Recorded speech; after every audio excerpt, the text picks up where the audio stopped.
I'm told all the time by people who are in radio, who aren't radio, who are friends, who aren't friends, that, you just got to you get too petty. You just got to let things go. You got to move on. There's more things to talk about. There's bigger picture. And to them, I say, fuck off. I will never stop. I'm happy to sabotage my career anytime to get in little fights with people, because I take slights, A, very personally, and B, only when, and C, no.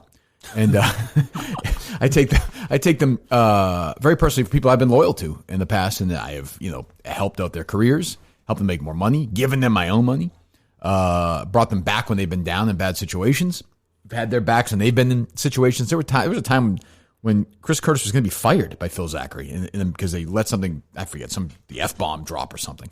And I went there and said, you fire him, you fire me. So when things like that happened yesterday, and the only thing, and if I could talk to Curtis at all, I would say, my only piece of advice, before we get to the bludgeoning that's going on right now for them, and here's another thing, if you Minifans stop, I said it yesterday, I'll say it today, you're no fucking good to me. Like, we've just started this war. I did something I rarely do. I went in and changed the avatar background on the Twitter account. I don't know if you saw that. Oh, really? Yes, I did not. No. I did. That should be your goal if you're a Minifan. Go look at it. That is your goal. Oh, Jesus Christ. Oh, God. It's the Curtis Hospital picture. That is your goal, to get that man back in that situation. If that doesn't happen, I'm not kidding. If that doesn't happen, you failed. I want... I'm no blood on anybody's hands, but I want him personally to be driven to the point where he puts himself back in that position. Sure. I want that scalp. This is my cheat day. I want that scalp. It does not sound great. Some of the audio I've heard. I hope we get there. Like I said, I really hope we get to a point where he is, dead. I mean, because disloyalty, and obviously, like I talked to Jerry about yesterday, the irrelevant thing is so, for a fucking guy in 2020 on a fucking radio station that's 15th in the ratings overall or whatever, getting beat by AM radio 5-1 to call a show that fucking sells out the Wilbur in 9 minutes, and people risk their lives to drive to Madawaska for a fucking show. For Chris, and again, like I said yesterday, not one tweet from a Greg Hill fan. In a way, I mean, not one. In a way, he's kind of just stealing your playbook, because I guess of course. Well, that's just it might be what you'd say about Fred Toucher or whoever. Well, I would never say about Fred Toucher, but or whoever, Greg Hill. Then I can't think of an example. Well, Greg Hill is, but I mean, they are in their little bubble. They think they're relevant. The portrait of irrelevancy. We know that they are. If Curtis hadn't said that, we'd never talk about them. If anybody had to listen to the show today, I tried to listen for 10 minutes. It's the worst fucking show you ever heard in your life. It's just awful. But Curtis is happy because he's on that show right now. And yesterday, for 2 minutes, he sort of took his dick out. And I'll give him credit for the first time. It was in front of a 19-year-old sophomore looking to become a radio star. And had his moment. But then backtracked. They never said my name. And today they're pretending it doesn't happen because they're pussies. Chris Curtis, you're the biggest pussy who ever lived. And I hope you see that picture. And I hope we can take that picture again. Hopefully... whoever took that photograph, who I imagine cares for you deeply, and you reciprocated, I would imagine takes that photograph again. I hope. Again, I hope we're celebrating a live funeral or wake. That's my goal. 911, this is Ken Laird. There's some men trying to ask us questions outside. Well, it's very scary. Yeah, so what happened? So I sent you there this morning. Yeah, so me and Fetherston, the crack squad, unleashed on Entercom this morning. Is there anything notable from it or no? Well... Greg, I think the question, don't people have better things to do? We've all come to understand that, no, a lot of people don't. They literally don't. I believe that was about us. I suspect. Shot. I said, I'm biting wit. I'm reeling from Why don't you say me and I don't understand. Like, why is it? Because you can't say it, you pussy? He's not allowed. Why? Let's call him up, Steve. Why not? I called moments before you walked in. It rang and rang and rang. I don't know if they're not answering in general or they have my number. Using homophobic terms, are they? Well, not to me, but I've heard... That's what we're told. Fortunately, I suspect I know who that was, so I don't want to get the guy in too much trouble. There's one person you can see it flying out of their mouth. It's a friend of ours, but yeah. I don't know what rhymes with that, but it's quite a lyric. But people, very small, but they're like, you're so petty, you're so I'm like, no shit. You start fucking listening, you just started listening. I am petty. I love shit like this. It's also fun. Yeah, it's kind of fun. Yeah, it's fun that they don't. It's now that it's just pathetic though. And now they're just not taking calls at all. I don't think so. No, calls aren't planted. At least ours. Yeah, right. They're taking planted calls clearly. So So I send Mike, I said, bring whoever you want, and we'll see if we can get Courage. Just answer questions. Again, this is all because they won't answer questions about their lying. This is it. Yep. If they gave me, how they were number one in the ratings, which again is probably 65 plus. Yeah, but even the math doesn't work. Well, I know that. I know that. I don't get it. So the thing I was thinking about this morning is, remember when you sent Curtis around to the bodegas looking for the place where Kevin Cullen went in? Yeah. So now he is Kevin Cullen. Greg Hill is Kevin Cullen. Right. And you're sending Mike there to ask some questions and get to the bottom Curtis of it. has become what we are. My old show used to mock. Yes. Yeah. And that is why he snapped yesterday. That's why. Because he knows it and he can't handle it. And he hates the fact that it's what he's become, but he has to do it. He kind of tries to be the you on that show. He'll be the one to bring up social justice issues, or this morning he brought up Madden, so I guess he doesn't always do that. But he doesn't because he's not me, so he doesn't like that. And I know, and this show's fucking horrible. The station's horrible. We'll continue. By the way, to try and burn it to the ground. That's what I would say to people. I would say the only two notable things this morning were. Courageous Ken Laird pulled in. Me and Fetherston are standing out there. Turn his car around? Yeah, we were standing kind of by. We were on the sidewalk. Fetherston made sure everything. So you're not on the property, right? Made sure everything was legal. Well, Johnny Fetherston. Right. So we're standing on the sidewalk, and Ken sees us. Zips around, pulls around. I'm running towards the car to get in front of him. Oh, I'm like, man. What would I give for video of Mike running? I believe there's... maybe I was brisk walk. Yeah, I think that's why I see it. Yeah. You call it a waddle, but it's fine. But I'm like, Ken, wait. And he drove floors away. it. Featherston said he floored it to get by me. So, I just... So then we went to the other parking lot, and we split up at this point. Now, I'm upstairs, John's downstairs. We were at, I was never... The CBS building, where Felger and Maz used to be and all them. Right. You never broadcast... I did the podcast. Yes. Yeah, okay. So then you went the upstairs part of it? I was there. Featherston was downstairs. That's good. Smart. Okay. So you're not on property, though? I was. Oh, you are. So are you actually where I was when I did the Felger thing? I was. Yes. Okay. Yep. Right. And I'm kind of standing there, and anyone that had to get in, I'd let them by. Sure. And then this guy, Lou, engineer. Muse? I'm not sure his last name. But when he texted this morning and told us Lou was threatening to call the police on him, I was like, what the fuck is Merloni doing there at the station that early? I knew about that, Lou. So Lou is he's the fucking most annoying fucking person who ever lived. That's the funny thing. Nice guy and everything, but just so annoying. He comes out and says... He'd come in... Sorry, Mike. He'd come in like there were times where once in a while, I'll complain once in a while about only hearing in one ear. Yeah. Mm-hmm. So fucking I would say to Ken and Chris, I'd say don't send Lou in. I don't care. I don't want to deal with him. And they're coming back. I don't get Lou. And he's actually a nice guy. He is. I don't mean and he's doing. This is not his fault.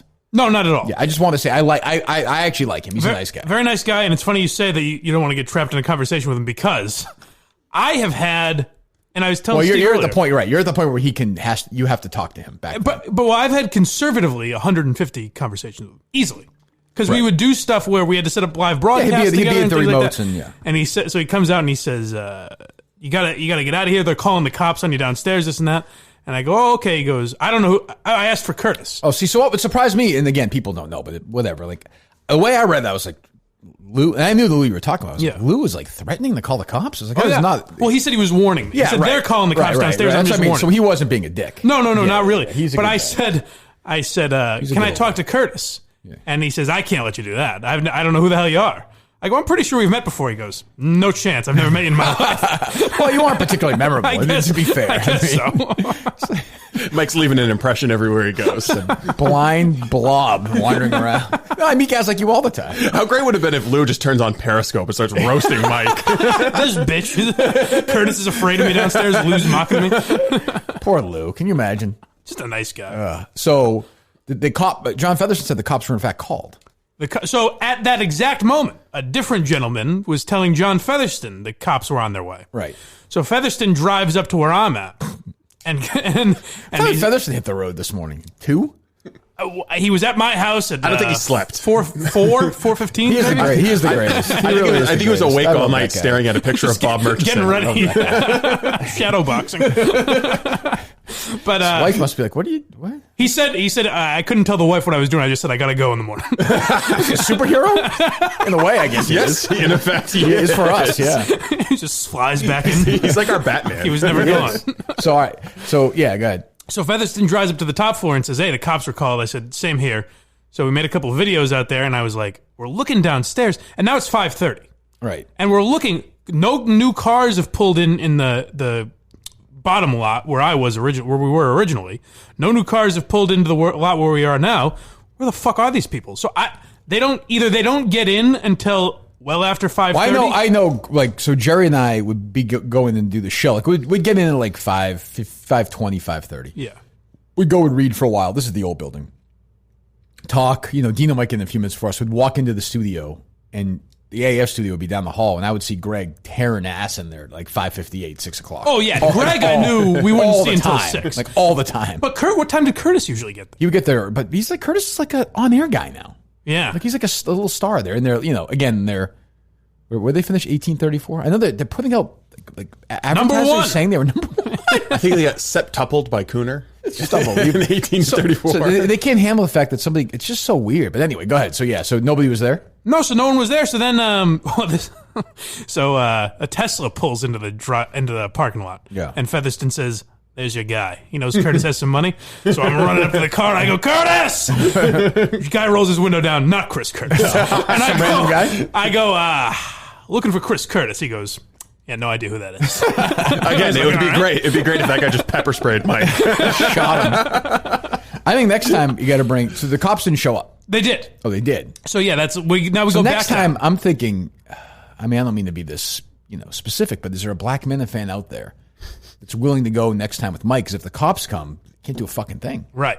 See what I'm saying? That's a good point. I do see what you're saying. Yeah. Yeah. It would be a shame if something awful happened and this was the reason why that led to another national revolt. It would really be a waste of life in some ways, but in some ways, no. It almost sounds like you're trying to set up a police shooting at Entercom. No, absolutely not. I'm saying the police will not do anything. Right. We're in the world now where get the fuck away from me. Well, the police that met us today seem to be Minifans. The police love us. Yeah. They love us. Seem that way. Love us. Yeah. He said, have you been fired yet? And I said, not yet. We'll see. Well, there you go. Yeah. No, we love. I'll say this right now. Ready? Blue lives matter. Oh, fuck. Well, there you go. Send it out. Sorry, Barstool. But, well, there you go. Jeez. So busy. What time did you guys loop out of there? We didn't leave until 6. We would not leave until we heard the lead. Was there any discussion of trying to get into the building? So I thought about it. Featherston pulled out his crowbar. I had a couple bullets in the chamber. I didn't know. I don't. So you texted me this morning. I don't care if you get arrested. I mean, you know what I mean. Yeah. But I don't want Featherston to get arrested. Like, obviously, he's got a career. For me, it would look cool. Yeah, and it would be like if you get arrested for trespassing at EEI, who gives a fuck? Does it really matter? I mean, plus you can go in front of the Globe and plead for clemency later on. It won't be in the newspaper anymore. Exactly. But yeah, but that's why I was like, I don't want Featherston to get imagine that Featherston's arrested and he has to resign some board or something. That was the funny thing is he starts talking to the cop, like they're kind of just talking politics basically. Right. I was like, why is this man here at 4 a.m? He should be above us. He must. Featherston's like, hey Jim, I'll see you at Rotary later in the afternoon. Yeah, right. Both of them. The officers are like, what the fuck? Why are they calling me for? So if you got in there, you think the cops they wouldn't have. If I go into Entercom right now, think the cops would arrest me? It's tough. Well, they didn't call him last time, did they? I think if you had a code, you might. It's like, well, I walked through the front door. Well, I think they would arrest you though at this point. I think that really? I think that they would call up and say like, mentally unstable man is here. We're scared. So what I thought about doing this, so Lou passed me once, right? And I wanted to catch the door and come in, but I thought that looked too suspicious, right? So I didn't do it. No doubt you're agile enough to perform such a maneuver. What are you? I was standing right there. And like, what are you going to do if you're in there by yourself? Really? I would have just thrown on the periscope and walked. I know where everything is, so I would have just thrown on the periscope and walked around. See, my thing is, I would like to just get in there early and just be sitting in the main seat. That was my dream as well. Right. But just be like, oh, sorry, I just blacked out. Yeah, and forgot I wasn't doing the show anymore.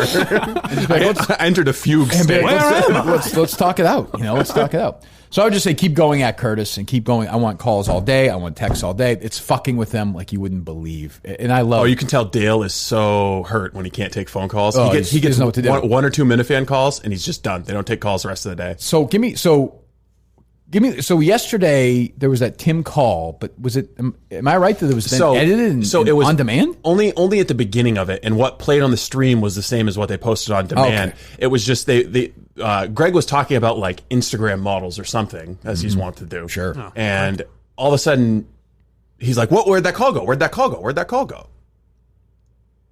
I can play it.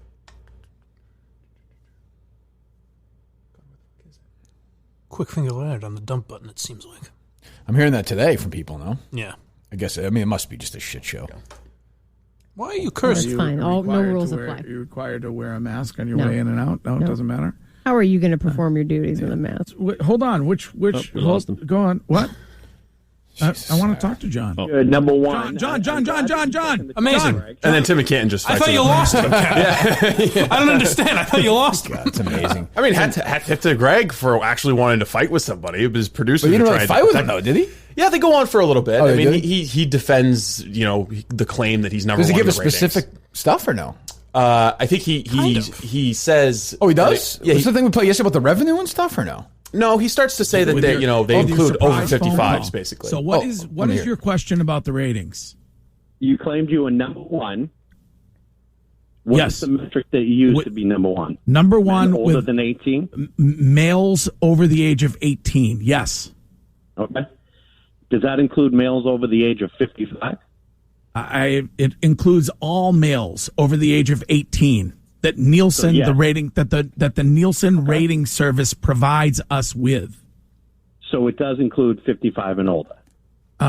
Yes, I think so. I guess. So basically, how pissed he is, Jesus. It includes the 73-year-old who had a stroke in front of his radio with his meter on. People say to me, why do you care? Well, I care because I'm interested in radio, I'm interested in ratings, and I'm interested in people who are fucking bullshitting. And well, it's also it's a place I used to work at, and I hate them. It's a dick measuring contest to do it on the radio and say I'm number one in the ratings. But if you have that conversation with an advertiser and you say that you're the number one morning show in Boston, that's fraud. Right. And it's also, we've done this 50 million times. 25-54, they were 6th. 18-34, they were 18th. So just figure it out. Also, you didn't care about it that much. Like we talked about it Friday. Oh, it's funny, yeah. Until Curtis said something. Until Curtis said you're irrelevant. But the only reason they're doing that is because Curtis knows, I know they're full of shit. Like that is it. He knows it and he can't handle it. And we used to make fun of all the other stations that would do this and monkey around with the numbers and do all that stuff. And now he's one of those people and he can't stand it. He is one of those fucking people.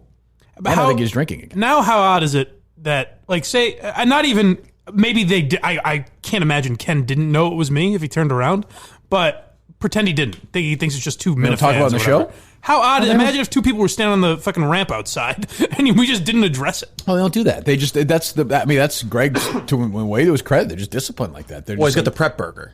Yeah, right. He's got all his stories printed out. Yeah. And Curtis, who, like I said, took his dick out yesterday and had his moment for 10 seconds, say my name, of course. It's all going on. He's getting bludgeoned on social media. It's going to get worse today. It's going to be worse tomorrow. It better be worse the next day. It better never stop again until I see him in the fucking hospital like that. Had his chance today to had his biggest audience. And there are days where they don't have 5,000 listeners. There are days when they don't have 5,000 people listening. Are there actual numbers we can find on we can find a cube for that. I'd be genuinely curious. We can find, from 25 to 54, I'm saying, which is all that matters. They can talk about fucking whatever, but I'm saying the thing that only matters to them. I'd say some days they don't have 5,000 people. I said the cum is more important than the rating too. The rating, it can compare you relative to another station in the market. This, the cum is all that matters to an advertiser. Right. Yeah, if you're number one among 6,000 people, they'll say, well, we'll just advertise with a podcast or something. And again, it's not like a loyal audience. I don't ever see any again, it's not the biggest deal. We have almost 25,000 followers on Twitter. We're a year old. They're a year old. They have 7,000 followers for a radio station in Boston. It is established. And how many of them are Minifans? Probably 6,000 of them. Honestly, seriously, like probably 4,000 or 5,000 of them. So to put it this way, they have less than half the followers than the other two guys on your irrelevant show. Yeah, yeah. And they probably have, I don't know. The Minifan show probably has 3,000 followers. Oh, at least, yeah. It's like which, by the way. There are episodes of the Minifan Show, I guarantee you, that have more downloads and listens than some days 25-54 for Greg Hill. Guarantee. There's probably more downloads for Quantum Week. It's probably true. It's a better show. I don't like the way you say that. So Curtis has his big moment this morning. Clearly he's been talked to. Do not discuss this guy. Like that conversation happened. Like we don't want. And what's funny is like we don't want no trouble. What's funny about the irrelevant thing is I loom over that place like no figure. I left. The ratings went in the tank. They were here again this morning. I'm getting along well with them right now, but it is important to note Jerry Callahan's absolute silence on this entire thing. It is in the last 24 hours. You know what I was thinking yesterday? Maybe he was talking about Jerry. Maybe he wasn't talking about you. I think Jerry called the station 12 times over. You never know. Hey, put me on. That's true. Cullinane, you try. But Curtis went at Jerry's ratings, not mine. He made a crack about Jerry this morning too. Did he really? Something like. What did he say? They were talking about the Plymouth Plantation thing. Yeah. And Curtis said something like, maybe you can read about it in Jerry's Thanksgiving column or something. I didn't get the joke. Like, I don't like the casual nature of that. Like, Jerry's cool. But, I mean, that's the way Jerry... I mean, look, Jerry's, middleman Callahan. Just stays out of trouble. I get along with him fine now, but, I mean, like, he's worried about selling his show to Westwood One or something, which is I was in the clubhouse all the time raping boys. Which is never going to happen. Not with talk like that. But anyway. So, Curtis had his whole big moment today. This is a big moment. He's going to double down. So we had the lead, but they start the show talking. It's as awful. The show's as awful as when we first started. We made fun of it. It's fucking horrendous. Right. But here's Curtis's big moment. Greg, well, yesterday, along the same tune on ESPN, they had their quarterback Madden ratings release. And this was news. This is our world we're living in now with no sports. This was a big deal. Tom Brady. Was it? No, it really wasn't. Where was this a big deal? I don't remember even hearing about that yesterday. I'm happy to report that I understand they get stories handed to them and whatever the thing is. So he's doing his part, but I don't think any human being cares about that. I know he wouldn't. I know he would never bring that up if I was working with him, but it's the world we live in now. Can you imagine even bringing this up? He pretends to be outraged about it. This is fucking... Can you... Drew Brees was a 93, Greg? Jesus Christ. I think even if we were at Barstool headquarters, just bringing that up in casual conversation, like, oh, by the way, did you see the Madden quarterback? That might work. That might work there. They would, there's a blog about it for sure, but they wouldn't be like, this is the hot issue of the day. Right. This is the big... From everything that happened yesterday, this is the takeaway. On Madden. Mm-hmm. This is absurd. Drew Brees, I love Drew Brees. Nobody defended Drew Brees like I did. True. A 93 rating. Drew Brees is coming off yet another home. I can't. I remember that infamous Drew Brees defense that Curtis launched. All over social media. God, listen to that people cunt talk away. Still talking Jesus. Oh, God, I can't wait. I cannot wait till he's got that fucking mask on his face again. If we're going to be serious for a second, if you think of where Drew Brees in his career, a 93 is a little much. He's on the back nine. I'm happy to say I don't even know what that means. I'm so happy to say I don't know what that means. Well, it's on a scale of 100. Okay, great. Wonderful. So he's like an A player. Great. An A minus. Brady at 90? I think it's reasonable. I think that's fair. Now, if we're going to really get into it, I think that is fair. I mean, look, he didn't have a great year last year. Right. New team, I don't know. He's. So one's a 93 and one's a 90? Wait, hold on. Breeze a 93? Yeah. No, I thought Brady was a 93. You get the peanut butter in your ears, pal. Fuck? What? Oh, my God. What? Jesus. What? Wow. What? Chris has a different grading system for interns. I know that. I'm trying to think of the last time I saw Curtis. I don't even know. Harry Minahan has seen Curtis more recently than I have.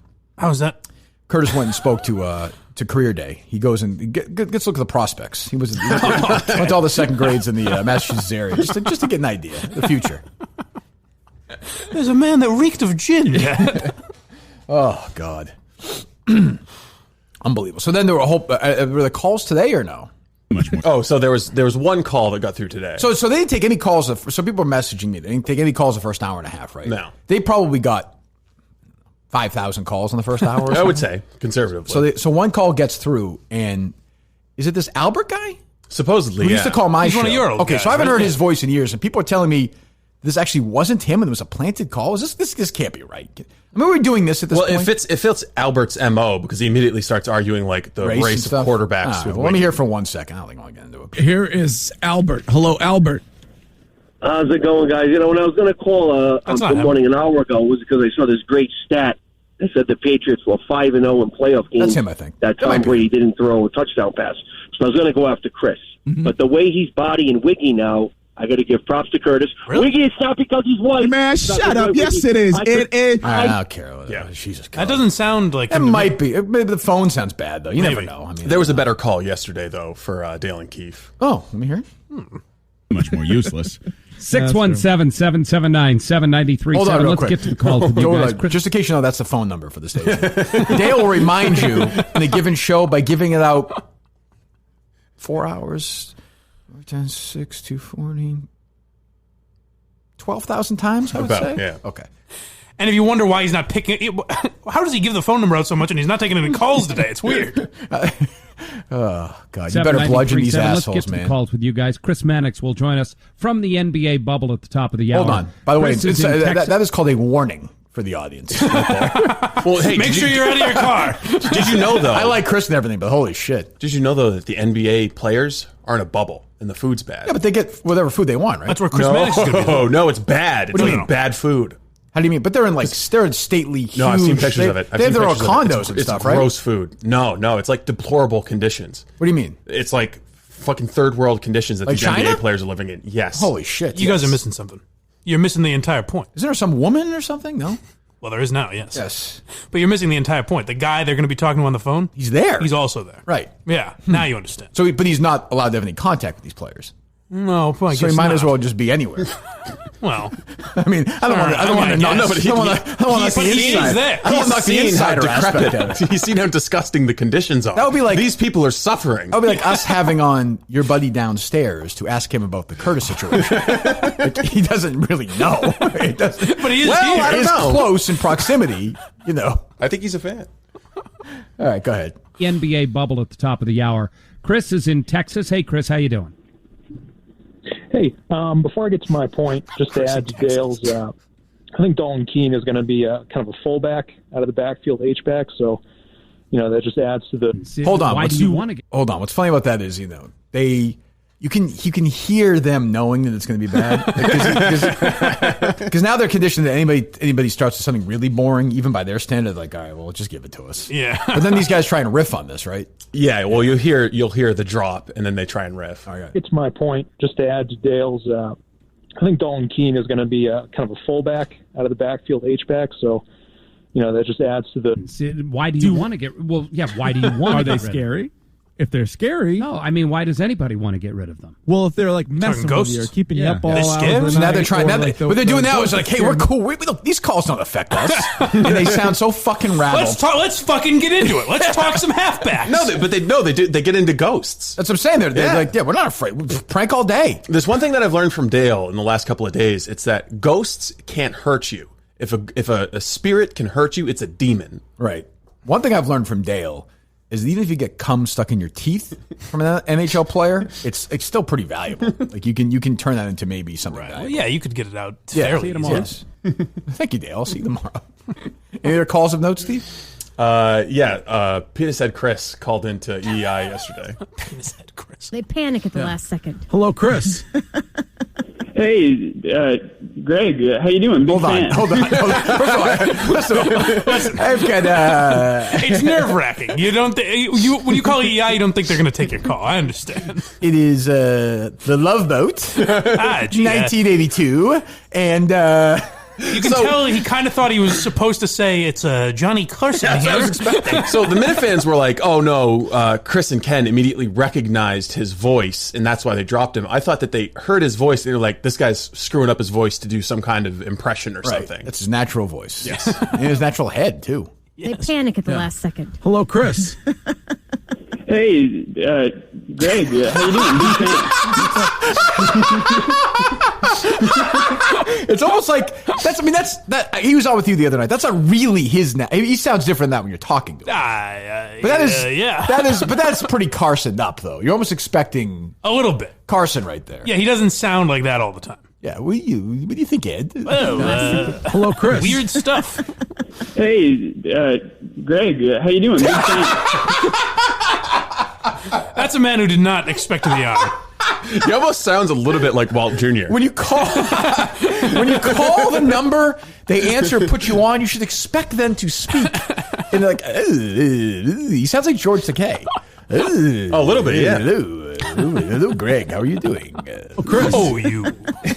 Oh, my. Greg, how you doing? Big fan. What's up, Chris?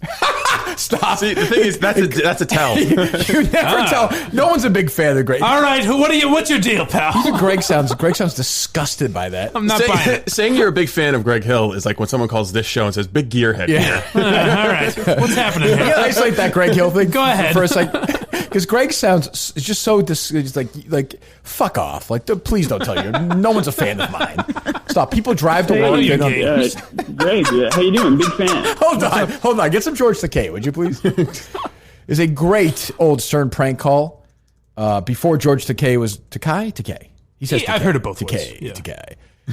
They called and they did a prank call where they said they were Ricardo Montalban. Do you ever hear that or no? I don't think so. He's like, Ricardo, how are you? My favorite George Takei moment was when Artie came out to him. No, that was great. He didn't realize he was recording. He's like, I'm gay. I'm so happy for you. Macho. An engaging human being. All right, good. Let's go back to Penis Head Chris, please. Hello, Chris. Hey, Greg, how you doing? Big fan. The beep, I'll give him this. The beep is jarring. Like, it just beeps and then shit, I'm on the air. What is he? He sounds like he's, I don't know. That doesn't. Molesters and killers should be put to death.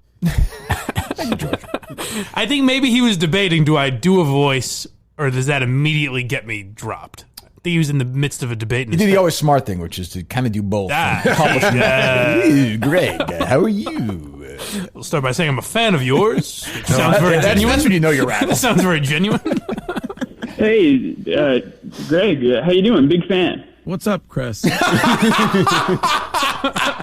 right, let's get this over with. I mean, I don't mean this against Greg. I really have no individual problem with Greg, but nobody's a big fan of his. Like he would tell you that, I think. I'm sure he wouldn't. What's up, Chris? He's just trying to make a living. Stop bothering the show. That is, Steve's right, though. That's how, when you get a call that says, like, I'm a big gearhead, I'm like, all right, let's go. Let's get to the bottom of this. Yeah, so I have a question about Cam Newton, but before I do... About Cam Newton? Before... Why do you hang up? What? What's Where going is he? on? Did we lose him? Nope, must have dropped. Now, of course, that's the weirdest when he's like, oh, what? That's how Cam. What name are you saying? That's not Greg because I've been in that chair. Like, you know, when the person's on the phone. Like, where'd he go? Like, what? Is this like working? Like, what? Chris, where are you? No, you gave a sign to Ken to hang up, and Ken hung up. Like, No. Why can't you just say that? Like, what are you doing? Like, so what did Chris say? Do we know? Steve or no? No. Did Chris tape his call like Tim did? No, I don't think he did. Idiot. What is this? My goodness, yes. What is his name you're saying? Cam Newton? Chris, I need you to... Chris, are you there? Hello again. Let me hear Chris one more time. Hello, Chris. Hey, Greg, how you doing? Big fan. It's worth the whole thing. What's up, Chris? Yeah, so I have a question about Cam Newton, but before I do... About Cam Newton? Before... Go ahead. Why are there pigs flying in the sky above me? Why is technology failing me all around me? Is this a... Those are dogs are playing poker right in front of me? Is this one of those... I suspect that it's much more telephones? substantial. Is this heaven? It's so creepy. What? Chris's name was right there, and now it's not there. Was this a sleight of hand? It's the work of a Mr. Copperfield or Mr. Houdini? Danielle, he's gone. We've lost him. What's the Lincoln line? He's with the gods now? What is it? He belongs to history now. He belongs to... No, he belongs to the ages. He belongs to the ages. Penis head. I mean, Chris belongs to the ages now. Ken, where did he go? What? What was that, Danielle? What? How will we ever discuss Cam Newton? We need you. Chris! Where's he gone? Chris, please, come back to us. Wandering. Greg just fucking quits. He just wanders the earth looking for fucking Chris and Cam Newton. Oh, God, where I need them together. I give up everything, all my material belongings. I'll be back in 5 years with both men. I promise. Every Cam Newton press conference with this year, we just hear, have you heard from Chris? Any word from Chris? Any updates, Cam? Cam, you don't understand. The man called you that. You stop talking to me on the phone. Let me confuse Greg there, pretending to be confused. God, the listeners of the show who don't know who I am, there probably are some from AF. Must be, what the fuck is going on with the show right now? Why are these callers all dropping off? Like, they're smacking their radio. Like, what's going on? Well, they're not strong enough. They're a little old at that point. They have the person. They have to hit the button. They're poking it with their cane. How many people, Craig Hill listeners, die of coronavirus every day? I mean, actually, you know what? That's the thing. Their listeners probably aren't even recognizing it. They probably think it's like their hearing aid or something. That's probably true. Cam Newton. Go ahead. Go ahead. Before what? Well, Cam Newton before? It's like if I was talking to this chair. Oh my God, come on, Cullinane, let's hear it. Go ahead. What do you mean, go ahead? He's off the phone, you shithead. He's looking under the desk. Chris, are you there? Cam?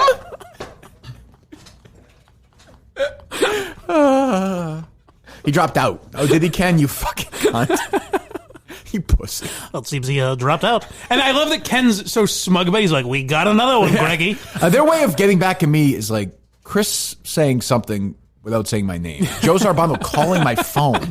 And playing a funeral, which is kind of rude. And playing Bruce Springsteen songs. Like, wow, great. Fucking Stockton and Malone. I hang up on him, you pretend you don't know what's happening. Another slam dunk. Our numbers Greg. are now through the roof. We're selling things out left and right. And since I've left, the ratings have gone down fucking 60%. Oh, they're playing chess. How's the relevance taste, Kurt? I mean, there must be a long game for them. Jesus.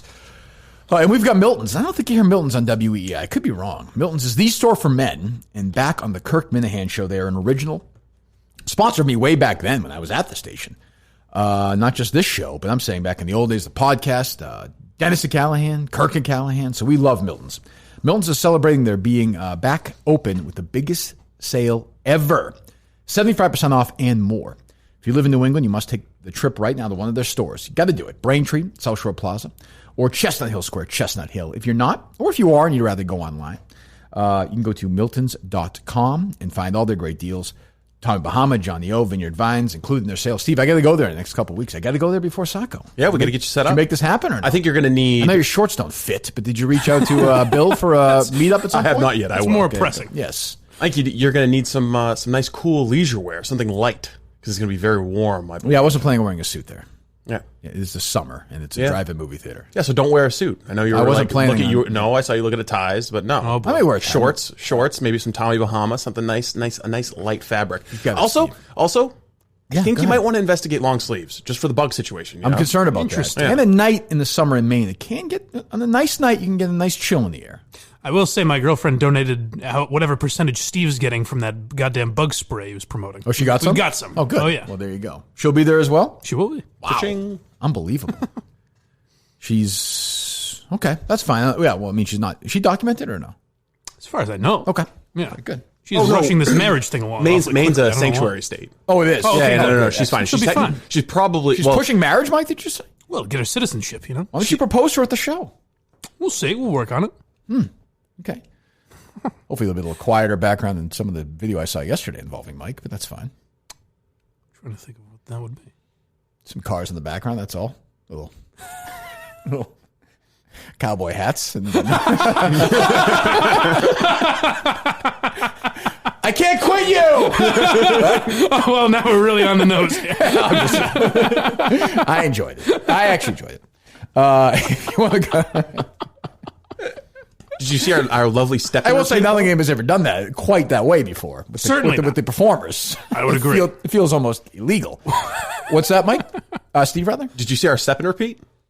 Your what? Our step and repeat in the main room. We got some supplies for Sacco. If you want to shop online, go to miltons.com and check out their biggest sale ever page. At Miltons, you'll be as comfortable in our stores as you'll be in our clothes. South Shore Plaza, Braintree, Chestnut Hill Square, Chestnut Hill. Online, we love Miltons. Love Miltons. Miltons.com. Am I missing anything else from the bludgeoning? And by the way, Minifans, you better keep doing it or you're fucking gone. I will quit this. I'll stop this fucking podcast like you wouldn't believe. Wouldn't believe. I gave you a par 4 yesterday. I gave you a par 5 today. Into the wind, 520. Driver, 7-iron, wedge, 2-putt, par. Okay? I'm going to give you a hole every day because I'll fucking quit and play golf all day. Now, to clarify something, you kind of said leave the afternoon show alone yesterday. Yeah, is that the case? Yeah, I mean, and Glenn's so old. He's, he can't keep up with that stuff. Right. It's not as funny. They play along. Yeah, that's what I mean. It seems less torturous. Mutt's the same. I mean, Mutt's fun. Mutt will actually, because Mutt is obviously on our side. Yeah, Mutt will have you on. Right, but Mutt will play along, and he's, Glenn. They're nervous. They're trying to keep their jobs. And the funniest one is actually Dale, I think. Yeah, because he hates. But the problem is they're so. But they're the end. But yes, yeah. 6-2 should be your targeted time. I would say. Pardon me. Yes. Go ahead. Right. I have 2 texts from Kevin Clancy. What does he want? What's he complaining about today? He's the new program director at WEEI.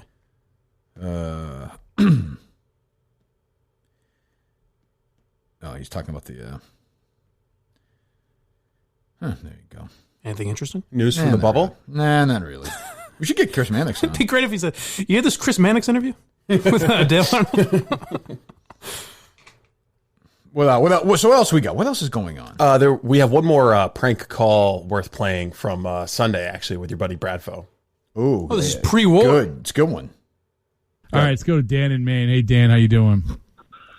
Live to say, Rob, I got a question for you. Hold on. I'm here again. Rob is so bad. I cannot believe he's still. I was saying this to Mutt. I cannot believe they still have. I mean, I know he's working for free, but I cannot believe they still have him on the radio. Get in there. You know what they were debating before this call? Yeah. Who's better, Larry Bird or Kevin Durant? For 45 minutes on the way to Milton's. Milton's Debate and a timely one. On the way to Milton's a couple weeks ago, me and the Warthog said, let's check in on what EEI is doing. And it was Bradford and James. Yeah. And we got caught in like a 20-minute segment where they were just singing. Like, Mark James couldn't believe that someone covered an Oasis song, and then he just like sang it. Yeah, Rob does this thing where he tries to be wacky. Yeah. It's just fucking awful. It's awful. He sucks on the radio. It's almost cruel to have him on. So let me hear this. All right, let's go to Dan in Maine. Hey, Dan, how you doing? Live to say, Rob, I got a question for you. What did he say? I couldn't hear it. Let me hear that again. That's why he got me the first time. Let me hear that again. All right, let's go to Dan in Maine. Hey, Dan, how you doing? Live to say, Rob, I got a question for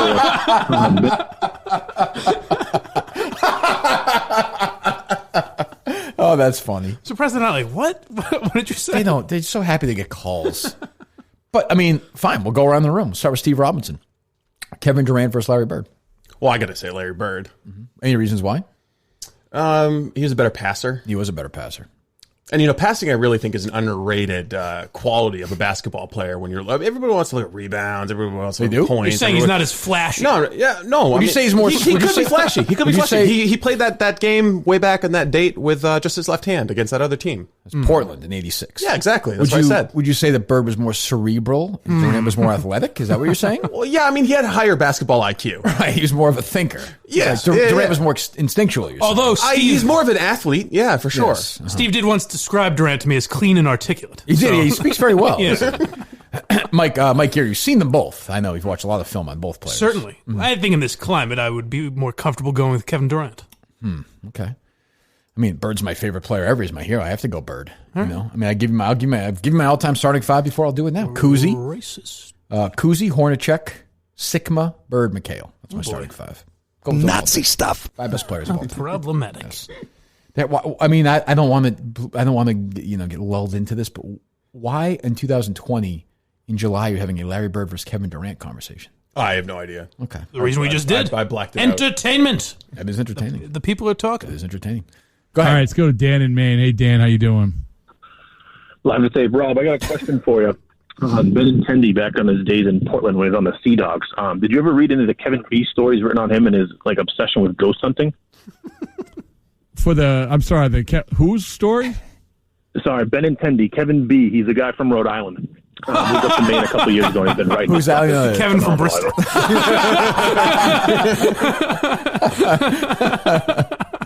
Yeah, you're just ducky.com.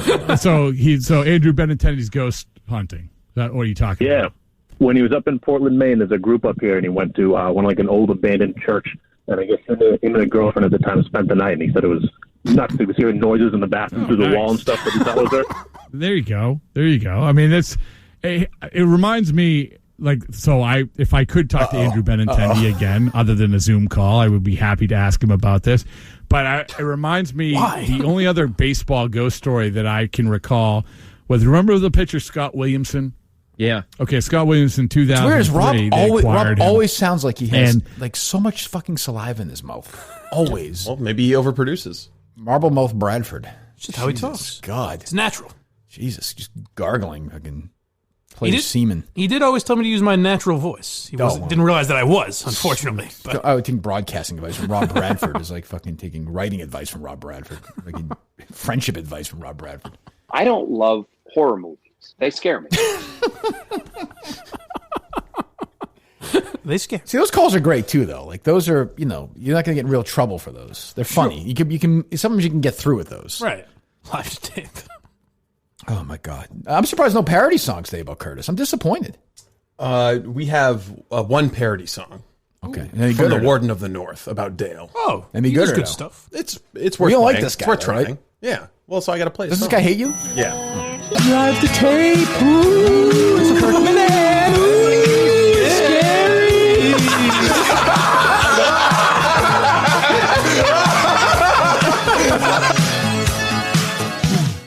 Very well done. That's very good. Good. I like his voice too. I don't think I've ever heard him speak before. No, he's good. That's a nice new addition to the parody world, the song world. Good. Yes. I'll take more songs and calls all week. I'm happy to take those. All right. Anything else? We covered it all Exhausted for today? EI? I think so. Yeah, I think we have. Yeah? Okay. What else is going on?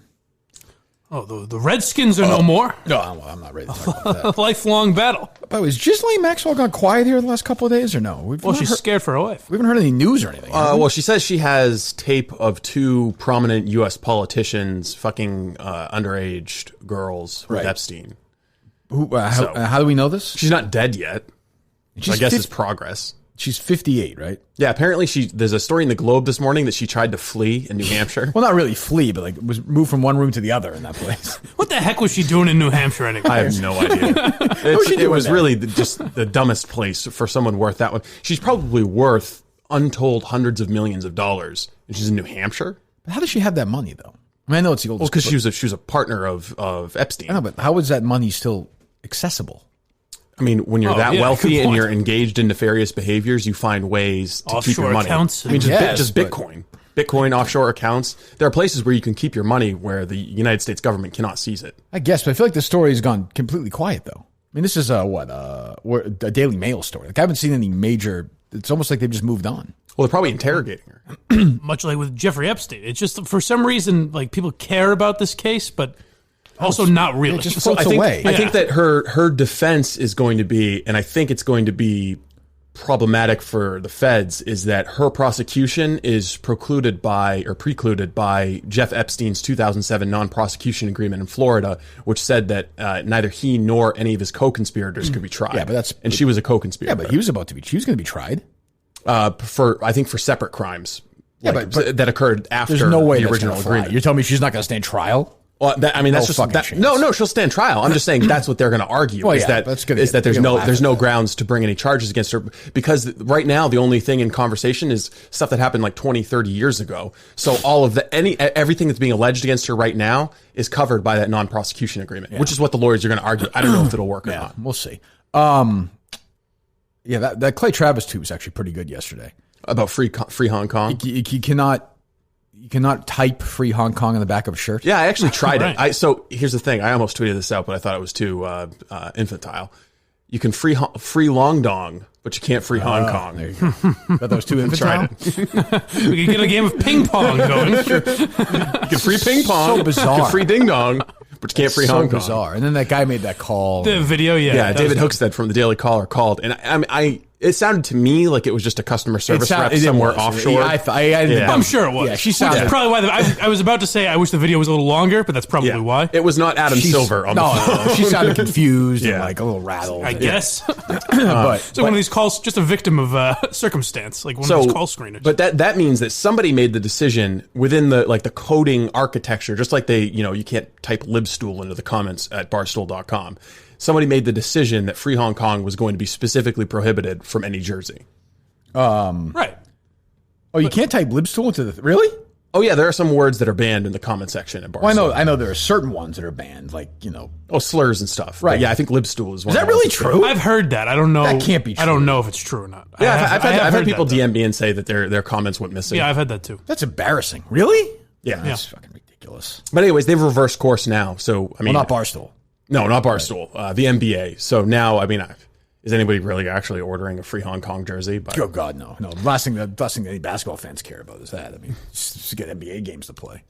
Jesus, I mean, they'll probably sell more all cops are bastards or kill cops jerseys than they will free Hong Kong. It was interesting because I listened to a little of Pardon My Take yesterday, and they were kind of saying that they're like a lot of the people arguing this like don't actually care about the issue, which is true to some extent, but that doesn't change what's happening really. Yeah, I mean, like some of the people are just arguing to be assholes on Twitter or whatever, but that doesn't change. I mean, how much does PFT really care about the Black Lives Matter movement?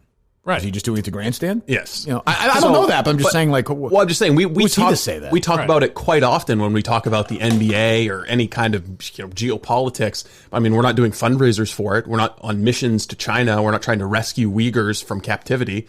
So I guess I don't know how much we care about it. Yeah, it's. Well, I agree, but I think it's an interesting study of hypocrisy. That's all. Yeah. Am I flying out there to solve? No, I mean, but do we think Ellie Schnitt really cares about the criminal justice system or reform? PFT sold all his things, and he moved into a neighborhood, and he stopped doing his podcast and dedicated his life to Black Lives Matter movement. I don't. Well, he's in chapter. To my knowledge, he's on chapter 13 of White Fragility. Yeah, I mean, it's White Fragility, written by a former professor of mine, by the way. Oh, is that true? Robin DeAngelo is one of your former professors. That's who I was referencing when we were talking about Gina. Yeah. That's who I was referring to. I was like, these fucking classes. That's the lady I had in mind. I've actually got that book, and it's very interesting because she set it up so if you question... Is it she or he? She. Yeah, she set it up so if you question anything about the book or argue with her, you're confirming her thesis of white fragility. Well, lesson one... It's a great way to do it. Lesson one was only white people can be racist. Yes. So I was like, I got a question. Yeah, no kidding. Jesus. Well, I imagine you got a really high grade in that class, Mike. I did all right. I pandered a little. I knew. I mean, you could fake it to learn this stuff like that. You just act like it's, But that is a change in even between I was in school and you guys were in school. That stuff did not really exist. Not really. Oh, that's all college is now. That's good. It leads to a lot. Yeah. It leads to fucking, whatever. Very important. Jesus Christ. What was I going to say? NBA? No, I forget. We'll do Dr. Sheffield. I'll remember, hopefully. Dr. Sheffield, we love, how much we love Dr. Sheffield. The certified natural toothpaste at Dr. Sheffield's naturals.com. Save 10%. Go to any CVS or Walgreens to get $1 off. You go to Dr. Sheffield's certified natural toothpaste. Head on over to drsheffieldsnaturals.com. Believe me, no taste is sacrificed here. 8 different flavors for adults and kids. I use it all the time. Every day, my family does. The Minifans do. Continue to use it. Let us know you're using it. You don't want any unnatural ingredients in your food, right? So you don't want it in your toothpaste. Again, no texture sacrificed. 8 different flavors, adults and kids. You can mix them up like Harry does. Dr. Sheffield's certified natural toothpaste at drsheffieldsnaturals.com today. 10% off or go to any CVS or Walgreens to get $1 off. What was the first Walgreens, Steve? Oh, good idea. What would you say, Mike? I don't know. It feels like a New England company, but I'm sure it's feels Midwesty. I was going to say New York. Oh, okay. No? Chicago. Is that right? Steve was right. Well, he was looking. Unless you already knew it. No, I said it. I said it before it popped up. The old birthday game routine. Sure you did. $1 off if you go to CVS or Walgreens. Dr. Sheffield, certified natural toothpaste, drsheffieldsnaturals.com. You save 10%. Let them know that the Kirk Minahan show sent you. Well, I'm happy Jemele Hill's apologizing. It's about time. It's good to expose yourself and really get it all. As if, we don't... It's weird, because I get what she's trying to do, kind of. Yeah, but she's also a sneaky, horrendous writer. That's the other thing you forget about Jemele Hill. She's a terrible writer. I disagree. I think she's very brave. She's one of these people who's she's very talented. There's a guy, Steve Buckley in Boston. Jerry Callahan used to say, and I know he's going to get mad at me, but he used to say this off the air. He's like, Buckley's he's a triple crown. He's bad in print, he's bad on TV, he's bad on the radio. Rare breed.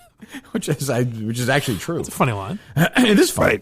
Jemele Hill is bad in podcasting. She's bad on television. She's a bad writer. She writes for The Atlantic, the anti-Semitism we didn't see. DeSean Jackson's Hitler moment and mine show that black Americans' experience of racism doesn't automatically sensitize us toward other forms of prejudice. Now, some may say that using 2 examples of black people doing that might be a bit of a I don't know, stereotype, but okay. So, the thing with DeSean Jackson last week. So in 2008, I was a general columnist, Jemele was, for ESPN.com, covering the NBA Finals between the Lakers and the Celtics. Heading into Game 5, I wrote a piece about how it saddened me as a lifetime Pistons fan to see the Celtics were no longer as widely hated as they'd once been. Trying to be funny and whimsical, I drew upon my memories of the Pistons having to beat the Celtics before winning the first NBA championship in 1989. I ended up writing. Tell me if this, first of all, it's obviously stupid, but explain to me what the fuck it even means. I like all the build up to it. I ended up writing somehow, some way, somehow. Well, she passed out and then she woke up and it was there. She didn't write it. Her face hit the keyboard and look at these words it formed. She should have taken more time. She wrote, "Rooting for the Celtics is like saying Hitler was a victim." What does that? I remember we talked about this on the old show. That is whimsical. She's right. What does that even fucking mean? There's a lot of whimsy to that statement. Rooting for the Celtics is like saying Hitler was a maybe the Celtics are bad. If you say Hitler's a victim, you're bad. That's it. Isn't it? No. So wouldn't you just say rooting for the Celtics like rooting for Hitler? So saying that makes more. That's more to the point. I mean, I don't even. Yeah, I think maybe that would have been cleaner. And by the way, you shouldn't get any fucking. That's so stupid. But as I always say, never play the Hitler card. You do say that, it's amazing how much more I notice it now. Since you pointed that out, there's one clear Minifan rule. Yes, unless you're being critical. Right. Never, Steve. I'm looking at. I know you're like Tucker Carlson's writer. I know you go in those rooms. I know you have those pretend names. That's fine. I don't even want to know. I disavow, but I don't want to know. You never go pro Hitler. Never go full Hitler. You just don't. You don't do it. But this is anti-Hitler. I would say. I would say that you. But you bring him in the conversation. Right. Yeah, just like you don't. He's one rhetorical weapon that you don't need to use. Yeah, it never. Yeah, but I don't like that even because that it never helps make your point. Form of I'm saying if you want to keep your job, that's all. Yeah, but I mean, then we can go into 10 million things where you shouldn't mention. I'm not saying I want the government. Hitler's. I'm just saying if you want to be somebody in your life who just wants to keep their job and stay out of trouble and all that. If I were giving a class on that, I'd say. First thing, leave Hitler out. But also, unless you're on MSNBC talking about Trump or something. If you want to be persuasive, sure, well, yeah. If you want to be persuasive, if you want people to understand your arguments, you just leave it out of there. It's just right. You're not helping yourself by saying it. It's not a matter of censorship. Now, it's also that line. The reason you said, why didn't you just say it's like rooting for Hitler? It's like her trying to be slightly smarter, right? Rooting for the Celtics is like saying, first of all, it's a terrible sentence. Rooting for the Celtics is like saying Hitler was a victim. Well, first of all, I'm sure that Jemele is a noted World War II scholar. Well, she gets into that. Probably better than us. We'll get there in a second. I'm sure we don't fully have the context to grasp this. Why couldn't you say she was talking about another Hitler? Jimmy Hitler. Gal Hitler. Yeah. There was a documentary on Showtime a few years ago. I want to say it was actually called... It was actually pretty good. Let me see here. It was about people whose last names are Hitler. It's Hitler. Oh, that's interesting. I like that. It was actually pretty good. I want to say it was actually called Meet the Hitlers, but maybe not. It's a funny title. I think I saw it on Showtime. Let me see here. The Hitlers documentary. It is Meet the Hitlers. Because it was just a sitcom? Meet the Hitlers 2014. It's a feature documentary that examines the relationship between names and identity by exploring the lives of people who are linked by the name Hitler. Right, which is a name that is nobody in Hitler's family had kids after that. It's gone now, right? I would imagine anyone changed their name. Hitler has living descendants, not direct. But the name is gone. Right, but I mean, they tried to have as few kids as possible. No, they actually his living descendants said that they rejected that idea because that would only reinforce the idea of Adolf Hitler's bloodlines. Let me see. His bloodline theory. Well, this documentary, one of his living descendants says that no, I'm not going to one, okay, but not all. But anyway, either way, let me get back to this fucking call. So yeah, it's not a bad documentary. I got to think I would change my name though. Yeah, you have to probably. That's when you can't really own. Yeah, it's like the name Adolf is gone. Right. I mean, the mustache is gone. Steve, the name is gone, okay? The mustache is gone. Michael Jordan brought it back a little bit. You got away with it. That's true. Let me see here. Where's the... let me find this column again. Here we go. So she gets into it, and then she says, More than a decade later, I still cringe. What are you laughing at? We're just reading the same paragraph you're reading. More than a decade later, I still cringe when I think about it. So when she's thinking about it, she's jeez. Everyone just fucking lies. You wrote something stupid. If you didn't get suspended for it, you would never even fucking think about it. By the way, if you hadn't been suspended for it, you would never bring this up now. No. You would fucking have it deleted and gone. She brings it up because it's the first thing people mention on fucking Twitter. This is called covering your ass 101 right here. Not only had I severely insulted the Celtics fan base when I made a joke, but I made a joke about the Nazi leader who orchestrated the murder of 6 million Jewish people. I was, of course, aware of the Holocaust. Oh. But I had given little thought to the feelings of the Jewish community because, frankly, it wasn't my own. Fucking idiot. It's all the hullabaloo. I was aware of it. What's all that about? But much to do about nothing, I've always said. Can you imagine if you were like, hey, look, I'm sorry I said that thing that you perceived as racist. I'm aware of slavery, okay? I'm aware of the institution. I'm a white guy. I didn't know it's not my community. Wait a minute. How am I supposed to be sensitive to this? Wait a minute. They couldn't leave? What if they wanted a couple of pops after a hard day's work? But they got 3 weeks vacation, right? Like, what the fuck? Aware of it. Rooting for the Celtics is like saying the slaves were victims. Or no, the Confederacy. No, it's the like Confederacy saying were victims. Right. It's like saying the slave owners were victims. Yeah, Yes. yeah, okay. Right. I know slavery. My job's a grind too. I get it. Believe me. Right. I mean, the Jemele, like the Holocaust. I mean, I'm aware of it. Wait a minute. Like they didn't actually. What happened in those showers? Oh my God. Oh yeah, a bunch of skinny people, right? I'm familiar with it. I just like vaguely. They were all Jewish? I understood what happened. It was camp, right? They just hung out? And Summer camp. They just sat around and really, really thought, right? They just concentrated, and that was the camp. It seems, what? Am I missing something? Arts and crafts. And they concentrated. They really, really were very thoughtful. Yeah, it was sort of like a mathematics camp. I mean, what a terrible, what a cover your ass bullshit. Why even write this? Well, it's funny because you're reading it wrong. You're reading it like, oh, she was an adult who had no idea what the Holocaust was, but she took some time to reflect and think about it. That's what you're not getting out of this. Like Jackson, I am black, and had anyone made a remark trivializing slavery, I would have been incensed. I learned that just because I'm aware of the destruction caused by racism, that doesn't mean I'm automatically sensitive to other forms of racism, or in this case, anti-Semitism.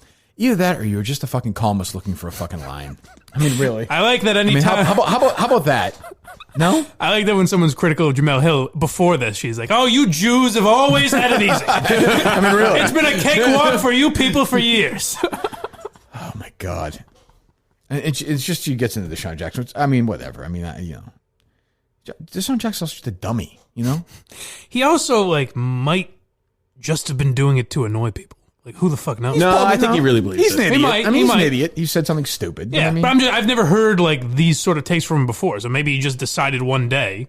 Why do that now if you're not trying to piss people off in some way? And why would Jackson think it was remotely constructive to insert Hitler, of all people, into a conversation about racial empowerment? After all, Hitler hated black people, too. That's right. He wasn't too fond of them. Yeah, it seems like... Yeah, honestly, what are you she's now down into the second or third paragraph of the Hitler Wikipedia page. I think it's clear what she's saying, and she's probably right. Hitler was an asshole. A little bit. He seemed like he had some real issues. He was a real son of a gun, that guy. He really... I thought he would have loved black people. I'm surprised. Jesus. Well, I love this, too. She writes this column. She writes a dumb line about Hitler, and then she says, when I apologized to my Jewish friends about my Hitler reference, they offered their support. Sure. Hey, I'm sure. Norm Macdonald had a bit on his old show where he was kind of talking about Hitler as if he didn't know him. Right. And then he's reading and he goes, oh, hold the phone. He hated Jews. Right. That's basically what Jemele Hill had to go through. Yeah, hey, no, it's Jemele calling. Just, again, that line, I'm so sorry. So tell me about Hitler. What's this guy's deal? So what I'm seeing now, I didn't know. I knew about it, imagine pretending Jemele at that point. I think she's probably a little younger than me, no? Maybe? Yeah, I would think late 30s, early 40s. So she was late 20s, early 30s when she wrote that column? Yeah. Give or take? And she wasn't really aware of what the Holocaust was? No. Okay. And I also like her gently nudging DeSean. Hey, DeSean, he hated black people too. DeSean would be like, oh, I didn't... Oh, my goodness. I could probably call him when Jamel's like, I saw Schindler's List in the theater, but 10 minutes in, I had to go to the bathroom. There was a huge line. It took me 3 hours. By the time I got back, it was over. It seemed like there was a credits. Did I miss anything? It seemed like it was fine. It had a happy ending. She still kind of leaves the door open on Farrakhan, though. Oh, well, yeah, of course. Yes. She says, Jackson. Does she call him Minister Farrakhan or no? No. Okay. She says, Jackson can't be surprised that people now question his true feelings toward Jews, considering he's called them termites and talked about how they're, Satan worshipers and fake Jews, and that just on July 4th was saying that his followers need to pick up a stone when they see a Jewish person. Jemele wrote this? She wrote, but with Farrakhan's long, vile record of anti-Semitism, Jackson, who is far from alone among black Americans in his support for Farrakhan, can't be surprised that people now question his true feelings toward Jews. Interesting. But people no one is questioning his true feelings toward Jews. He's made it abundantly clear that he hates them and thinks they're evil and legitimizes violence against them. And also, by the way, going back to the whole premise of it, is that line by Jemele even really that offensive? No. It's so dumb. It's not remotely offensive. Look, we're not Jewish, I understand. But I mean, like, wouldn't they say that's just fucking stupid? Like, it's poorly written. Who cares? But even if we were Jewish, she's saying Hitler is bad. She's saying the joke is that the Celtics are bad. How about this? How about if you ask a Jewish Lakers fan? Sure. Because if you're rooting for the Celtics, all right, then, now you see what I'm saying? Now that's very offensive. No. You didn't put it in that perspective. But it wouldn't be offensive, though, because they hate the Celtics. Right. They'd be on board, I think, right? A Jewish Celtics fan might be offended, see? Okay. So you're saying, like, Red Auerbach, Hitler. Right. Who's really... Well, that's what I'm saying. Yeah, so, I mean, what Jamele's trying to write anyway. And Ooh, again... she makes a really good point, though. Oh, good. Let me hear it. The thirst for liberation and equality can never come at the expense of dehumanizing other marginalized groups. So it's saying, like, things won't get better if we treat other people shitty. Correct. Like racism isn't the answer to racism. Right. Which is, like, I'd never thought of it that way. It's deep. It's really deep. I'm glad she has a platform to get... Nobody else has ever had that thought before. I would like to put that on a poster. Hey, guys, why can't we all just get along? That's what I'm saying, right? It's pretty easy. Oh. But again, like, if she hadn't been... And this is like the early social media backlash for this. I remember it was one of the first times where Twitter kind of just sort of... Like, where it became a thing where somebody gets suspended for something. Like I only remember it because people bring it up now. Yeah. But... And I remember it happening and sort of... I didn't really even know she was and everything. No, she got suspended for that. But again, if she hadn't been suspended, you think she would reference this herself? Talk about her past? No fucking way. Of course not. No chance. So, there you go. All right, what else? What else we got? Well, there's the... your friend David Ortiz has joined Mike on Cameo. Yes. I saw that. $750 a pop, huh? Mine's slightly cheaper. But I mean, I say David Ortiz. Obviously, it's David Ortiz Foundation. Oh, it's all going to charity. I would think, right? It's not readily apparent from his Cameo page, no. Well, those Tide Pods aren't cheap. Who is paying that amount? Well, here's the thing. Like, so I was thinking about this. Like, there are people on Cameo who I imagine give you a decent bang for your buck, try and be funny, entertaining. Ortiz is going to so half-ass this. Well, yeah, and he's not... Jalen, what's up, man? This is what I'm saying. This is your boy Big Papi right here. Jalen Little Papi Ortiz is graduating from 8th grade. Man, congratulations. You got a beautiful summer ahead of you. To be with the family, having a great time. Nice. What happened with the hair? You got it still going on? always split the eights. Always. Your mom, your baby brother Luca, stepdad Giovanni want me to surprise you. There's gunfire in the background. Video. So Jesus. I want to congratulate you. I'm in the Dominican right now, with the family. That's what I'm saying. My son want to play baseball. And I just want to take this time to say congratulations. I will say he's longer than it has to be. Well, you know what? That's nice. And if I can leave you with one thing, Jalen, never trust your friends with your money. See you later. Just one more thing, Jalen. Do you have any socks? We sold all of ours. I need some. $750 though. Holy shit. That is a lot. So that's what I'm wondering is, like, whose birthday is that? Like, who the fuck is... Jalen's birthday.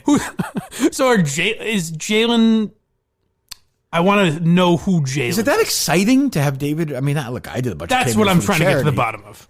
Like, would Jared Carabas' parents buy him that for his birthday? Yes, probably. Now. He'd probably do it now, but that's so expensive. Carabas has actually already bought 14 of these. $750. He was asking Kirk for money the other day. $750. Steve was right. You should have made yours more expensive. No kidding. Jesus. So he lists himself as a Red Sox ambassador. That's what that's his title. That's his actual and a title. Fox Sports analyst. That's his, he has that as well. So imagine those are pretty good paying gigs, right? I would think so, yeah. I mean, well, he's also... he's probably making Fox Sports analyst. He's making six figures, six figures. No, 6 figures, yeah. Because part-time, yeah. Yeah. Red Sox is probably, $250,000. Yeah. Yeah, I would nice think. chunk of change. So he's looking minimum $350,000 a year. Yes, he's got to skimp by on. Plus, PSG, he made $150 million as a player. That's on field. So we'll say off field, conservative $30 million. We'll call it $180 million. He does a lot of Dunkin' Donuts. Yeah, and and all just those stuff endorsements. like stuff you don't even know about. Just Right. the life of. I'll say $200 million. Yeah, and after taxes and gambling and stuff. I would put his net worth at 0. I would say right now. Well, $750. Let's buy another one. Kick into the fun. I don't know. He's made $5,000 on Cameo so far, and he's got all 5-star reviews. Oh, So you better take back what you said about him half-assing. He seems very personable. He's always seemed like I don't know him, obviously. My He seems like interactions a nice with him, guy. he's a very nice guy. Minimal interactions, a couple of times, very nice. His response time, though, on Cameo, 7 days. Ooh. Well, he's busy. He probably does it once a week. He's busy kicking people out of their houses. It takes time. Why do you say that? I'm just saying. I saw the tape, didn't you? But the guys are here. Look, I'll give the media credit. They have been digging into this Ortiz story like you wouldn't believe. They really are. Well, so he's on Cameo now. He had the estate sale, their video of him kicking his wife out of the apartment, the shooting. Right. Well, how long... Seems to be a pattern of behavior that would certainly suggest that his life is falling apart. This is a big story. So how long would you say it takes to get to the bottom? Like if there's a shooting in the Dominican Republic. How long the Spotlight team took at least a year to get to the... Well, I mean, if you had but I mean, there's a lot of crime. But nobody's digging right now. I don't know. I think they're coming. I think they're coming for Ortiz. I say we send Mike to the DR. I agree. All right. I think it's time. I'm in. Yeah, Mike and Fetherston. Two great... Actually, the thing is, if you send Fetherston, he would get to the bottom That's of what I'm saying. Yeah. Featherston's a report. Yeah, he's a professional. Right. Mike's there for comedic relief. Yeah. Just let him wander around, and hello, folks. Yeah, he waves his arms, and boom, he runs in and makes the copies. Makes like the in muscle. a movie. Yeah, exactly. Right. All right, let's take a few calls. Did we take any yesterday or no? We did not. No, I'll take a few. I'm going to take a piss. Background of that avatar. Jeez, that's rough. That's rough. Who took that picture? I don't know that.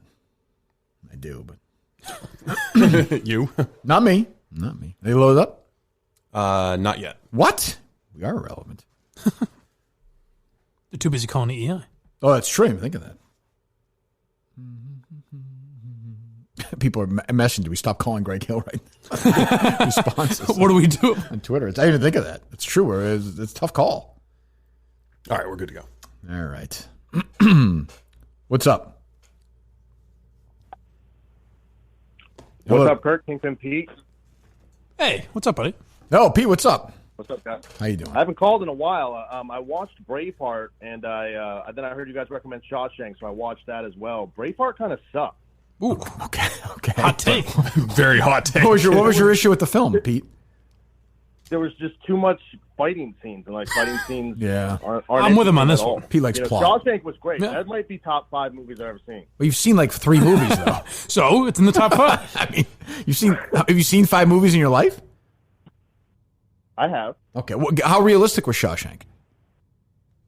The realistic was the guards really being that mean to you, or the stuff that they do, or the warden holding stuff over your head. That stuff's all real. Cigarettes and stuff got banned in the early 90s in Massachusetts prisons, so those weren't really around. But there was people in there that could get you anything you wanted. If you wanted crack or if you wanted something weird, there always was people. And then the way that stuff got passed around in the jail, that was all real as well. I could see Pete being one of those guys that gets you anything. I'm surprised you weren't. No, I was more like a bookie. I was just taking bets with people just because it was fun. That is a bookie. Not like a bookie. You're actually a bookie. Kind of like a bookie. It's like all those bookies who takes break takes their bets. knees if they didn't pay me. So are you looking for? Well, I mean, I'm sorry. I'm sorry. People didn't pay, go ahead. Oh, I'm sorry. I didn't like Braveheart. I love Braveheart. So you didn't like the action? Yeah, it was too much. The girl died way too early, and I was more Kind of set up. That's kind of the reason for the. Well, okay. It's the same criticism of Gladiator. Well, guy's family died way too soon. Gladiator was a ripoff of Braveheart, completely. Now, Kirk, was Gibson's?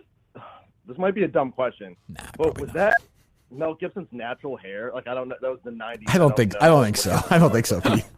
I could be wrong, but I'd be very surprised if that was Mel Gibson's natural It's hair. a nice flow. Yes, I'd be very surprised. All right, I didn't know if he was just rocking that in the early 90s when he switched. So what movie do you think would be the next good one to watch? So what have we done so far? Goodfellas, Braveheart, and Shawshank? Yeah. Okay. Correct. Maybe a... Do you like comedies, Pete, or no? Yeah, I love comedy. Okay. So what is our... Have you seen Superbad? Yeah, it's before 2000, right? Oh, before 2000. Oh, I beg your pardon. Okay. Yeah, I've seen Superbad, yeah. Okay. Before the year 2000. Comedy. Well, it's tough because then people say, oh, it's too old. Comedies are tougher like that. Right, it doesn't hold up as much. Yeah. Dumb and Dumber holds up. Dumb and Dumber was funny. It doesn't hold up that great. It does. Did you watch the whole movie lately? Probably not within the last year. Part of the reason it doesn't is because it's one of those that's quoted all the time. Right. It kind of drags. The funny parts are funny, but it's a long movie. A movie from before. It's tough with Pete. I don't think you go doesn't have to be comedy. a comedy. Pete, I understand. No, I understand, Pete. I understand. So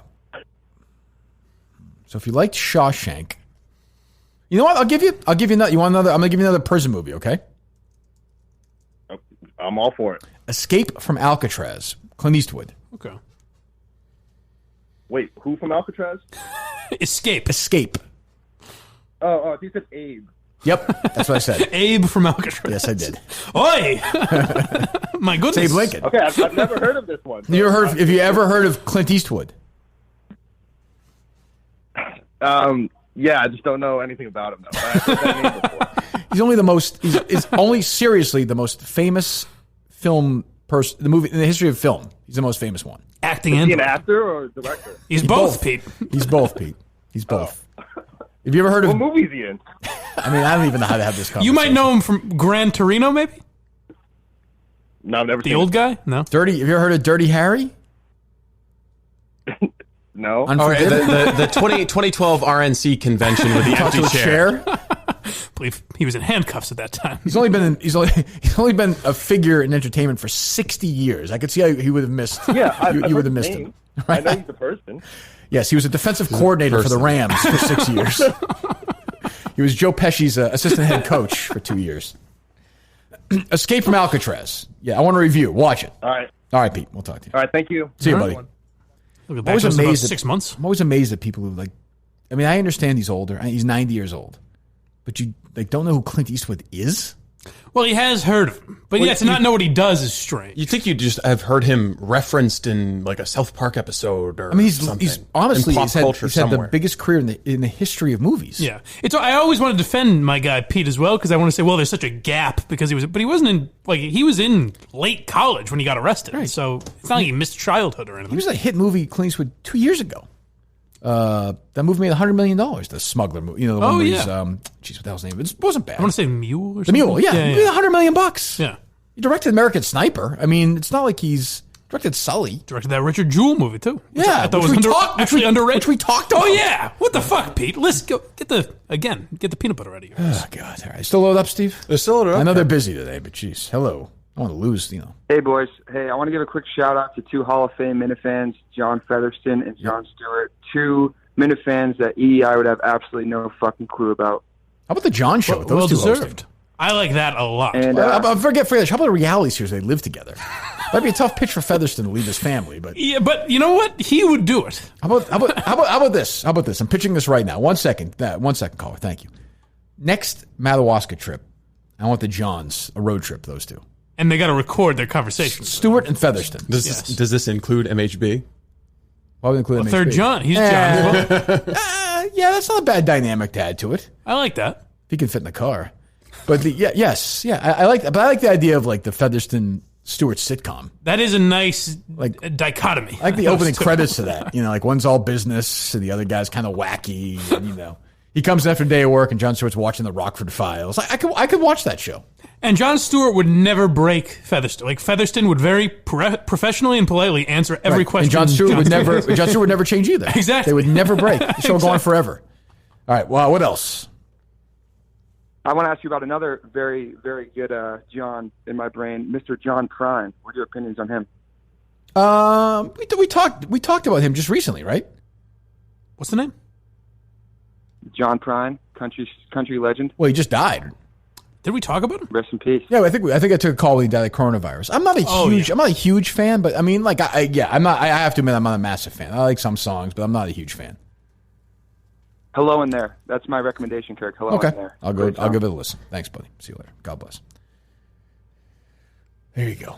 Odd shout out to give randomly, but John Fetherston, Jon Stewart. What's Jon Stewart been up to lately? You don't hear a lot from him. He's been quiet lately. Yeah. That's true. Hope he's all right. Ever since, if I'm not mistaken, I think he's been pretty quiet. I was going to say since you offered him a show.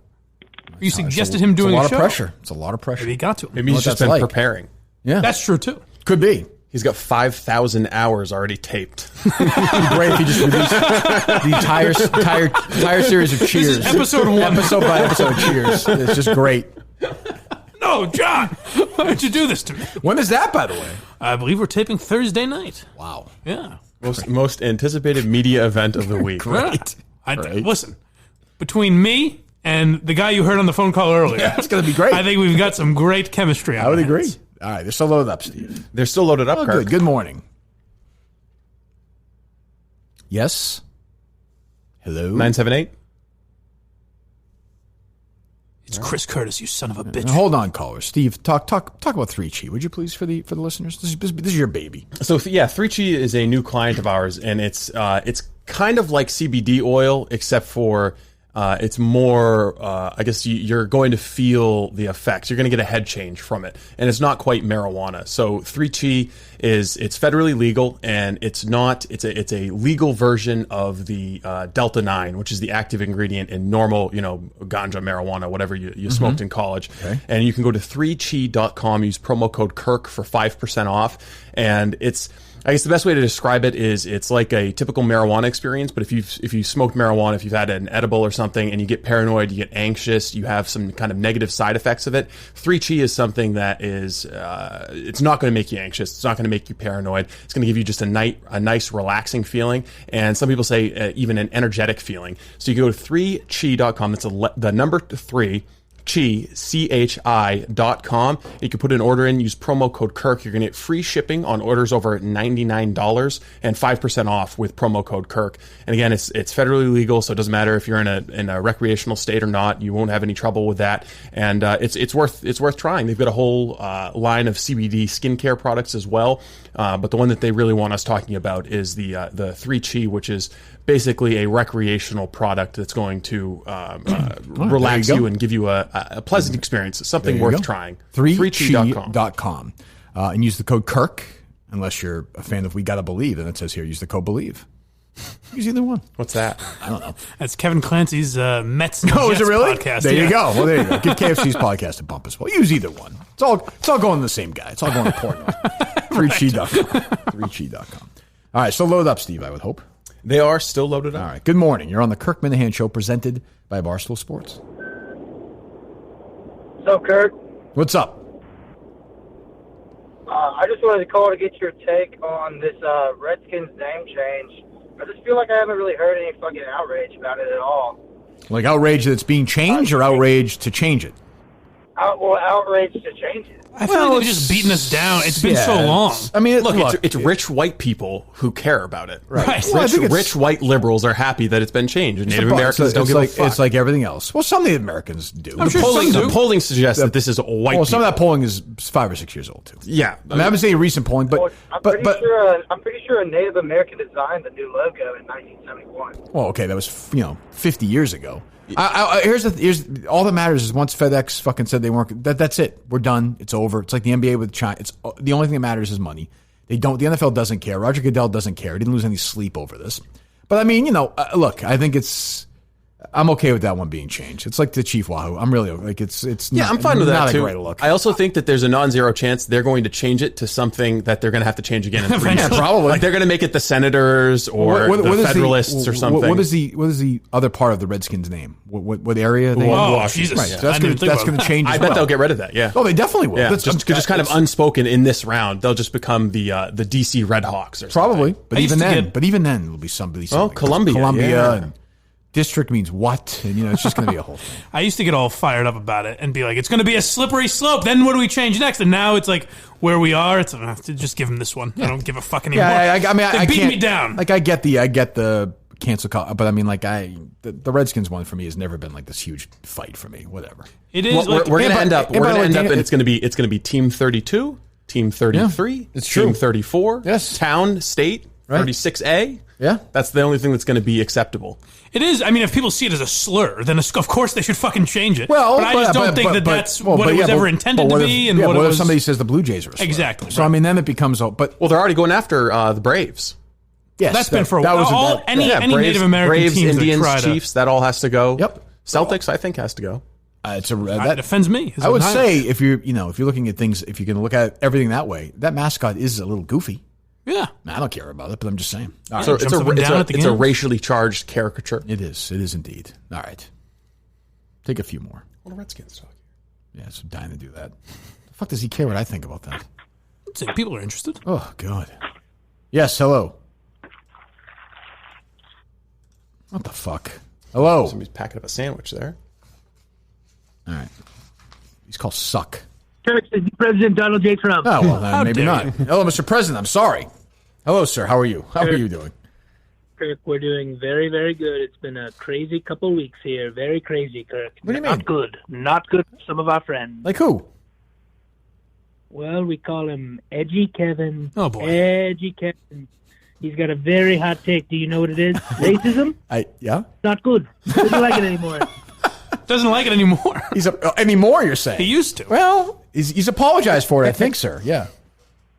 He's a flip-flopper. He's like John Kerry. He's a big flip-flopper. He was racist. Now he's not racist. I don't think he's racist again. I don't think that's true. I don't think that's true. I don't know if you know this, Kirk. Mm-hmm. Rap music? He's a big fan. He likes it a lot. Oh, is that right? I didn't know that. Oh, that's good. That's nice. Good. Okay. One of his favorite actors, Denzel Washington. Big fan. That's a gutsy take. That is a gutsy take. That is edgy. You are right. Seems like an odd time to announce all those things, though. I'll say that. What else? Is that low talent here? Yeah. Sure is. Talent, Mike? It is. So little Mikey? Mm-hmm. Mike, I got your call. I appreciate it. You're a real American for calling it in. We're sending ice to Alba's parents' house. Thank you, Pratt. I've been concerned for a long time, and I appreciate you finally taking care of it. Well, that is a patriotic thing to do. Yes. He used the right 2 words. It's called terror cell. Good job, Mikey. Good job. You got it, boss. Wow, is that true? Jeez. Well, listen, it was behind the scenes. I didn't want to brought on air. Downtown Boston in their apartment. Very good. Good job, Mikey, being American. Hey, Mikey. Yes, sir. You know, we haven't had much going on in the country, so I took my cabinet. I put them in a room for 36 hours. I said, do not come out until you have a name for Mike's new podcast. Oh. You know what they came up with? What do they got? It's called the Why Would Anyone Ever Listen to This Podcast? It's a little wordy, but why would anyone ever listen to a fat blind guy talk about Cheers? Wow. That's what they came up with. I'm not sure I don't know how it looks on the, I'm just thinking on the phone. Well, not even that. I want people to take the journey and find out. I don't want to just hit them over the head with it. Well, I don't think it'll take them long. That won't be a long journey. I can promise you that. Mike, it's called something very apparent. People are going to know right off the bat. I have a question, Mikey. Yes, was sir. MASH taken? 3. Very emotional moment.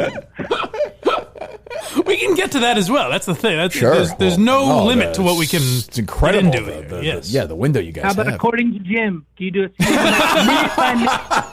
to Jim? I do think that was always underrated. Really good. According to Jim. Really good. Low talent, Mike. And Kurt, you know who else we're going to talk about today? It's your little friend, Strange Steve. Oh, Strange Steve. He's very strange, Kirk. Mm-hmm. It's not good. All right, Mr. President. You fake news boy. Fake news Steve is what we call you. Steve, I don't even know who this person is. You know, Kirk, we want some more African Americans on the currency. So we've decided we're replacing George Washington. Okay. We are. Steve emailed me this week. He said somebody named DeSean Jackson. Is that true, Steve? You're a fan of this? Well, I mean, he's in there. Well, first of all, you emailed the president? Yeah, we communicate. Oh, I've met him before. I know that. I've seen the picture, yeah. We email. But Kirk, it's always good to talk to you, and Thank I want you, you to just pass on a new little nickname for somebody that you work with. We call him People Pleasing Portnoy. People Pleasing Portnoy. Everyone's very happy with him. Very happy. Pat McAfee, Trill Withers, big fans. White Knight commenter. Everybody loves Dave Portnoy. Very, very good. Thank you, sir. Excellent. We'll talk to you soon. Thank you, Mr. President. They're not all winners, Kirk, but that's okay. We love you. Thank you, sir. He always closes strong. We'll talk to you soon. I listened to the According to Jim podcast with you. Would you? Well, I mean, I can't believe you're not doing the King of Queens. Yeah, I guess. I mean, that's your show. I think the King of Queens has gotten its due. Other than you two naysayers, Sure, I think everyone understands how great the King of A lot Kings of literature, books. Yeah, I don't think anyone needs their eyes That's a open good to point. No, you're right. Arthur Spooner, is that his name? Yes. Okay. That's correct. Right, okay. Are you still loaded up, Steve? They're still loaded up, Kirk. Well, good to hear from the president this morning. Good mood, good spirit. For sure. Wish we'd seen him. He didn't make it to New Hampshire for that completely sunny. Well, it was rain. 85 degree No, day. weather. Bad weather. It was a little weird, but okay. Bad weather. You wore a mask this weekend, too. Yes, he did. I saw the New York First Times. time ever. That Big fashion deal. person we made fun of before wrote a whole story about it. Oh, the same. How it wasn't like, it was very subdued. It wasn't. It was a nice presidential mask. Had the little presidential seal on it. Which you expected, exactly. What an odd existence. No shit. Just covering people's masks. They were hoping that he would wear like a blue surgical mask and they'd be able to look at him and be like, oh, what a pussy. Or like a Make America Great Again one where they would mock him and stuff. Right. All right. Hello. Good morning. Hey, Kirk. I run Kirk's Top 100. Now that we've got good follow. Now that we've got Atlantic City as the #1 song of the 80s, that's right. What's our next list? Are we going movies? Are we going what's next? I'm going to do the top 100 Brian McGorry victims. Oh. I'm going to rank them. When does that start? I thought you were going to do the top 100 Blind Mike YouTube shows. What's a good list? I would say it's probably going to be something more in the motion picture genre, I would say. World. All right. Yes. And then if I can ask another question. You can ask him anything. About a month ago, you were talking about how the Coldplay and the Chainsmokers song that you liked was good. Yes. What's your favorite song that was released by a newer artist in like the last 10, 15 years? Last 10 or 15 years? Sure. Ooh. Oh, I'll tell you what song I liked a lot is Sign of the Times by Harry Styles. That's a good song. I'll fucking stand by that song. Really? Yes. I don't know if I know that. Give me a little bit. Not of that, his Steve. typical. Give me a little of that, Steve. You know that one? Kirk's Top 100? Yeah. What was the name of the title again? Sign of the Times by Harry Styles. I believe was in the band One Direction. Is that right? That's correct. See, when you have a teenage daughter, you do hear some, like, I like some of Adele's songs. Is this Harry Styles song not his typical, like, pop? It's very, like, early. Style, it's got, like, an Elton John sort of style. So for some reason, I would listen to it, get very emotional. I remember one time I was waiting. I had to wait at the barber shop, my guy. And it was like, he's like, yeah, it's going to be like a half hour. So I went for a walk, and I was playing whatever. And I was playing Sirius, and I was bopping around. There was Kate at their station on there. I was fucking crying listening to the song walking around. Fucking 40. They made Kirk Minahan wait at the barbershop? Oh, I had some jokes about that. What'd you sing them with? I forget, but it was a good one. I buzzed him pretty good. Two barbers, plenty of waiting, it seems like. That's right. Yeah. That's exactly right. Kind of a hairy situation. We got through it. All right. They still loaded up. They are. All right, there you go. Kirk's Top 100, an excellent job. Yes. Will the next list be 100, or you change it up? You're not You'll have to find out. I gotta tell a punk like me, will you? So originally you said that by the time you finished your top 100 80 songs, the coronavirus pandemic would be over. That's hopeful. It was a very, top 1,000. very optimistic projection. You understand, though, Steve, like, when he walks in, everyone says Norm. Right. Everyone. What are we talking about? How's the relationship with the old We're lady? going to get to the other. How's a Vera relationship? Not too great. Oh, well, let me change that. Why don't they have Thanksgiving over there one time? He says it's not too great. I'm still on Norm. Oh, okay. He says it's not that great. Right. But at times you see, he does love her. Right. He does love her. That's true. And Cliff's a ladies' man, right? He's good. Oh, Kirk. No? Not even Does he have close. a mom? I don't even know. Not even Yeah? close. He certainly has a mom. He lives with her. Okay, right. Isn't that crazy? And he's not interested in, like, little facts, right? He's just kind of a... It's like you've never seen the show. It's always interesting. Oh, is that right? Yes. Okay. And he's what? Just as he works for himself, right? He's not the employee of the government. I think you're a prime. You are the target audience for this. You got a lot to learn, my friend. I can't wait to hear this. And Sam is a big drinker himself. He owns a bar. Not anymore, he ain't. Oh boy. Yeah. Jeez. I think he might be a guy who one day might be maybe could be like a late night news sports guy. Well, we're going to get into that. I don't want to spoil anything, but I don't know if that's the career he should choose. You only got a groin injury? All right. Are they loaded up? They're loaded up. God, that's going to be a dreadful podcast. That's gonna be. I think you're out of your mind. I think you'll be listening. I think you will be listening. Well, I think I've given enough publicity. Jesus Christ. Taping Thursday. The fucking thing's... We're talking about this for months, it feels like now. A lot of build-up. I think it's warranted. Well, who's hosting? Who's the alpha in that show? We have not really talked about that. Chris... maybe I'll let Chris steer the ship. He seems like more of a natural host. I told you the other day, you got to wait. I know you want to have him on, but wait before you have Danson on. Wait before you have Harrelson on. Wait. Okay. Like wait till the second or third season. Okay, I can do that. Yeah. We'll let us build our chemistry first, and then we'll get. I will say, like, a lot of these people are older now. You won't get them, but I bet you could get some writers on the show and stuff like that. Are you being genuine? Or? Yes. Yeah, I think so. All right. No, that might be interesting. We'll see if we can fire that up. I mean, how long are these going to be? A half an hour. Oh God, I think you say 5 minutes. Speaking of getting random, we read the summary of the episode. It's be longer than the episode. No, we're doing 2 episodes each episode. Oh, so 50 minutes each. Yeah. Okay. Speaking of getting random people from old TV shows on podcasts, when we were talking about mystery guests back before the break, maybe a month ago, Todd Bridges coming out? No, Todd Bridges is still he's my white whale. But Tony Soprano's bartender. Do you remember this character? The guy who always beat up? Yeah, I guess so. He's available for $100 on Cameo. No. Have on as a guest? Yeah. He charges to be a guest on for the $100. show? I don't think he charges. I don't think I have any questions for him. I think it was like a friend or associate of his reached out to me on Twitter and was like, "Yeah, he says he'll do it for $100." All right, we'll get him on. What's his interest in Cheers? I'll get him on. Speaking of Todd Bridges, there's a documentary tonight on HBO about child actors, and he's in it. He's being interviewed. Oh, wow. Yeah, so there you go. Big day for Todd. Think you'd want to promote? It'd be nice to talk to him. Guess not. I have no idea why we wanted to have him on before. I don't even want to hear the backstory. Yeah, I know, but I'm good. I think we were talking about famous Todds. Okay, I'm good. That's right. That's right. Okay. That is true. Again, I don't want Todds I have known. Okay, there you go. Do you know any cooler Todds? We didn't. That was the I don't want to read it. I'm going to say Mary Todd Lincoln, and you're going to say that's not her name again. Which I think was what it was, right? Didn't we have a fight about that or something? Molly. Okay, take your fucking calls, please. 413, you're up. Mike, first of all, 15 minutes for each episode is about 14 minutes too long, so no one's going to listen to it. Yeah, that was the joke. I called good burn. That was we all kind of got to that one. But it's true, but yet not. You got to be wittier than that. But go ahead. I called WEEI this morning and I asked, "Hey, why is Chris Curtis mad?" And the guy's like, "I used a word I shouldn't have used it earlier," and they kind of opened up and kind of broke down a little bit. So, really, the war is definitely real over there. Is that true? You can tell, but he's all excited. Was it Stiz or Chris? It might have been neither. I don't know. I didn't recognize. Yeah, they're cracking. Oh, that's great. That's great. Earlier. They are cracking. Yeah, I'm getting reports. They are cracking left and right. There was a kid. Hey, listen. What's your name? Nate. Nate, don't stop. All right. All right, I'm going to call him right now after you hang up. All right, boy. Go do it. Thanks, man. There was a kid pulling in when me and Fetherston were out there, and he's ready before he rolled the window down. And he's like, I just got hired here. I don't know anything about them. I'm like, all right, guys. I saw that. Just go ahead. The one thing, are they still loaded up, Steve? They're still loaded up. The one thing I will say before you guys do the Cheers thing, I love Cheers. The one thing Cheers was missing, the bar itself, was a rival. Oh, no. What do you mean? There should have been a tavern. You know I don't know, whatever. I'm not even going to. Maybe a newer tavern that they would battle. Here's all I'll say. Just watch. We'll get to it. I liked Harry Anderson on Night Court. I think he would have fit in that Cheers universe. See, I've never seen an episode of Cheers, so I feel like I am the target audience for this. There's no target audience. Still little interest. No. There's a little glimmer in your eye. I don't. You know that room we interviewed Artie Lang? Yeah. Yes. How many people are in that room right now?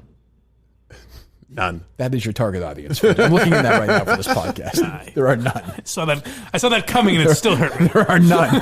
There are none. So when will it be on? I'm guessing Thursday night. I think you got to drop it just like Cheers. I was going to say you could drop it Thursday at 9. Yeah, I like That's what I would do. Yes. Beautiful. As I hopefully one of you dies like Coach does, and they just don't replace you. Well, we have 3 seasons then. Well, 2.5, and then you'll oddly never mention me again. Mike, save it for the podcast, okay? I know you're upset about that, but fired up about it. Save it for the podcast. Oh, am I chomping at the bit for this Coach talk? Oh God! All right, take some more calls, please. Hey, I just want to know, who's that song by you were playing a minute ago? Harry Styles. Oh, let's keep it that way. Your voice fucking sucks. Hey, fuck you! Fuck you! Hook, line, and sinker. How dare you? How dare you say that to me? How dare you? I have a nice singing. Also, Mike, I wanted to let you know I love Cheers. I will definitely be watching your show. Thank you, sir. As cringy as it will be, I will definitely. You don't have to hit me with that. There's no way. There's no way. Hold on. There's no way you'll be listening like 6 episodes into that. No fucking chance. None. Just when we're hitting our stride, you mean? Okay, so, all right, what's your name? My name is Alex. Alex, okay. I want you to call every week and give me a full recap of Mike's podcast, okay? I'll fucking do it. Okay, you're Thank on. you, buddy. You're on. All right, Alex, talk to you later. I'll do it. All right, see you. All right. Alex is a great man. Great American. Spending his time well. He really is. Oh, God. Sounds like torture. Well, we'll see. We'll see how you feel. What are you doing there, Steve? Put up another call. I was writing down Alex's number as the Cheers guy. Okay, wasn't that important? You never know. We're coming, Alex. If you don't call in, you pussy, we're coming for you. No, that it wasn't really that serious, Steve. But okay, God, it's the last thing I want to recap. Hello, 401. Maybe like this. Maybe there'll be spin-offs of that. Hey, guys, there'll be fan shows about that. I like that. I could see it. I like where your head's at. Yes. Hello. Hey, it's Philip Bublé. Philip Bublé. He's a big fan. Okay. He's a big fan of mine. Hello, Phil. Of Phil Bublé. No, I think I like Mike Bublé. Yeah, you might know me as the Parkman dog fucker. Oh, hey, what's His going name was on? Bublé? Is his last name Bublé? Really? Maybe. I don't know. There's a lot of French people in Maine. Hey, I'm glad your dad didn't kill you. Yeah. Bonjour. Comment allez-vous? Bonjour. Ça va? Okay. But do you ever find it strange that Steve has brought me up 5 times? Phil, I never really, but the idea that Steve does now, Phil, what you're going to say is the man that's recently purchased the dog. I do think it's strange that he is brought in dog fucking out of nowhere. I don't think you understand what a big scandal this was in Penobscot County. This was like a statewide national news. I feel like I'm appropriately briefed on it, to be honest with you. I don't think you are. If I remember right, if Phil can correct me if I'm wrong, but even the last time he brought it up, it was kind of like I wasn't quite sure of the OJ scandal. He's like the porn dog fucker thing. He's like Jemele Hill with the Holocaust. He's like Jemele Hill with the Holocaust. He's not really Parkland dog fucker. We also talked about this in a college class on Maine politics. You talked about the Parkland dog fucker? Yeah, we did. Because he testified in the legislature on behalf of zoophile rights. So I know what Phil. 1 second. I know what he's implying or inferring. So just for the record, are you sexually attracted if you had sex with Ziggy? I have not. No. Okay. Are you sexually attracted to Ziggy? A little bit, yeah. Okay, well, he's a hot dog. He's being honest. He's never consented. Not a red snapper, though, is he? Hot dog. No. There you go, Steve. Phil, go ahead. Anything else, Phil? Oh, whoop. I got Clyde here. I got to go. Hey, whoa, Phil. Really? Jeez. That's not nice. Expanding his reach. Wonderful dog. I thought he at least believed in monogamy. Yeah, jeez. God. This guy had morals. Really? They still loaded up? They're still loaded up. All right. Good morning. Good morning, sir. How are you? I'm fine, thank you. All right. Hey, listen, kid. It's LB here. How you doing, kid? Nah, we're good. I drag LB through this. Yeah, really. It sounded like Sammy Davis Jr. Yeah, it did. It was weird. LB's a very nice guy. Tremendously nice guy. Hope he's all right. Me too. I can't get any updates from the show he was on for 25 years, but By the way, real quick, like this idea that they, I'm sick of seeing fucking Cuomo being treated like the star. He's on Jimmy Fallon last night talking about... Did you see the map that he tweeted out? Yeah. This guy is responsible for a fucking shitload of deaths. Like, isn't it weird that he was... Thousands and thousands of elderly people died because he sent disease-ridden people into nursing homes. It's crazy. It was not that long ago that people were saying, like, let's replace Biden with Cuomo. Let's get him in for president. And the other thing is CNN's, his brother has him on the show to do slap and tickle, and no one says, hey, this is... wildly unethical. People have like died under your watch, and he's one of these guys who just wants to be a star. And even before coronavirus, was one of the most corrupt politicians in the fucking country. Like how many people have been indicted? I mean, how many people have been indicted in New York politics that goes right up to Cuomo and then just like typical anti-Italian right there, Steve. Mike. It's just like my mother's sauce. He brings everything back to that, which annoys me also. What about your mother's sauce? All right, why did I do that? Could have phrased it any stereotypical Italian way. Talk about Parkland. Jeez. Fuck my mother. We were talking about that, Mike. Jeez. What's up? Good morning. Hello, Kirk. This is Papa. And this is Mama. And we're the anal checks. Uh-oh. Well, are you? You try that again? 1 second. Hold on. Steve, we have the next caller? Yeah, 617, you're up. Oh, hey, what's going on? Hello, Kirk. This is Papa. And this is Mama. And we're the anal checks. checks. Now, come on, Phil.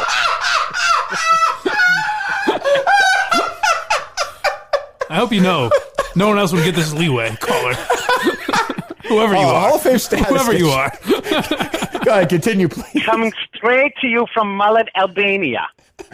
We are Elvis parents. We understand. No, I picked up on that. Boy, whoever's... can I speak to Alba's mom real quick? Yes, this is Elvis mom, Mama Mushka. Oh, it's weird. Hello. Tell me a little... Boy, you speak much better English than I remember, honestly. Tell me a little bit about, so you raised Alba. She's yours. I have a daughter. I worry very much whether she marries a man or a woman, however she chooses to live her life. I worry about that person she's going to spend the rest of her life with. What was going on, Mama Alba, when you saw Mike for the first time? What went through your head? I'm actually curious. I said, who is this nice boy my daughter's caretaker for? Oh. He's a nice fellow. Oh. No. Maybe it is. Maybe it's actually her. That's a disappointing answer. Oh, thank you. How about you, Mike? How about you, Alba's dad? What did you think? Well, to be honest, Kirk, in Albania, blind people, what you call here in America, a pedophile. So who am I to say? My daughter, she likes you, he likes. Okay. What is going on? We're getting there, I guess. Continue, please. I didn't mean to get in your way. Continue whatever you're going to... Anything else you guys want to say? The couple wants to say. So blind people have sex with children in Albania? Well, he's saying that there are different standards, I guess. I don't know. What's going on? God, I'm sorry. Please continue. Mike is a nicer boy. Every time I try to give him a cheers with the cup, he always put the cup in my face. That's true. I did do that.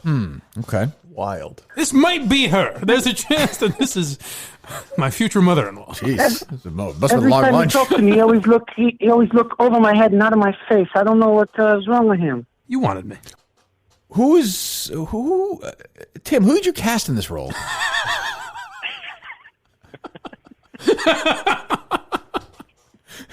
This is like Francis Ford Coppola hiring his daughter for The Godfather 3. Let's break it. Let's just say it's very hard to figure out what the fuck an Albanian accent sounds like. Tim, I gotta say, I don't think the accent was the problem. Not at all. There's some content issues here. Jesus, but should you be calling EEI out? So what happened yesterday with that call with Greg Hill? Oh, that was beatific. That was insane. He, I just thought I'd get the one shot in about, you lied about your ratings. I forget what I said. I just compared it to wearing a mask, both being false. And of course, the snake lid, I could hear him saying, we got to drop him. And then he told Greg. Oh, it's unbelievable. It's something, he either said, we got to drop him or he's gone. And Greg said, no, leave him on. I was shocked. But Kirk, I did what you always told your casting couch members to do, and they never did. I prepared. I listened to your show from Friday again on my doggo walk. I got all the information that you provided. And when I think Greg thought he was going to bury the Minifans by bringing up something we didn't know about. Right. And he tried to argue about, what the demos are. He wouldn't admit it first. They were 55 and older that he was adding in, and then he got pissed that he was pissed. I'm not in the industry. So yeah. Yeah, he just, I got nothing against the guy. I don't even listen to the friggin' show, but I thought it was going to run out of steam, but he just kept digging that hole deeper and deeper and saying, let me just say something to you, because I heard what Chris said. I actually consider you a friend. Yes. So what do you think of that? Hurt me deeply. Yeah, I we're think friends. It's very strange. We're friends. We're best friends. Since I'm a lunatic prank caller, I would hope you don't consider me a friend, but more like your monkey. Weird shot. Just because somebody compiles notebooks about my show, I don't consider to be one of my close friends. Why would I? I don't know. It's crazy. Exactly. I love my job and follow you. But it's very strange. I love the guy. It's like a weird play, like a sad play by Curtis. He was trying to insinuate that you hate Tim in some way. I think what he was trying to insinuate was the callers are the fans are losers. Like they're not, he's not really your friend. Yeah, like you don't care. Yeah, it's just so fucking dumb. It's pathetic. But anyway, all right. Which is fine. We're fans, and like you say, you say all the time, we're your number one customer. I think he's also pissed because that reminds him, like if I called in, Steve called in, and Kevin called in, it's going to remind him of the good old days. Yeah, oh, totally. That's all it is. I don't think this is good radio right. Sounds like DEC sent some drops of Steve, no? All right, Tim, we'll talk to you. Thanks, buddy. These little checks have a lot. No, you're not. No. Sorry, Mom. Sorry, Mom. My favorite part of Tim describing all that is I can hear the mom her on the all right, guys, we'll talk to you. That's funny. Now I have to know who that was. Might have been her. At first, I thought it was Kevin because he did the babushka, but that was not Kevin. No Crystal, way. Right?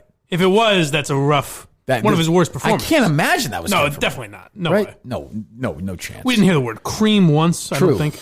They still loaded up, Steve? They're still loaded up, Kirk. Is that like one of Tim's friends or something? He got suckered into the... Please, God, tell me it's not his wife. No, that was a guy. I think it was a guy.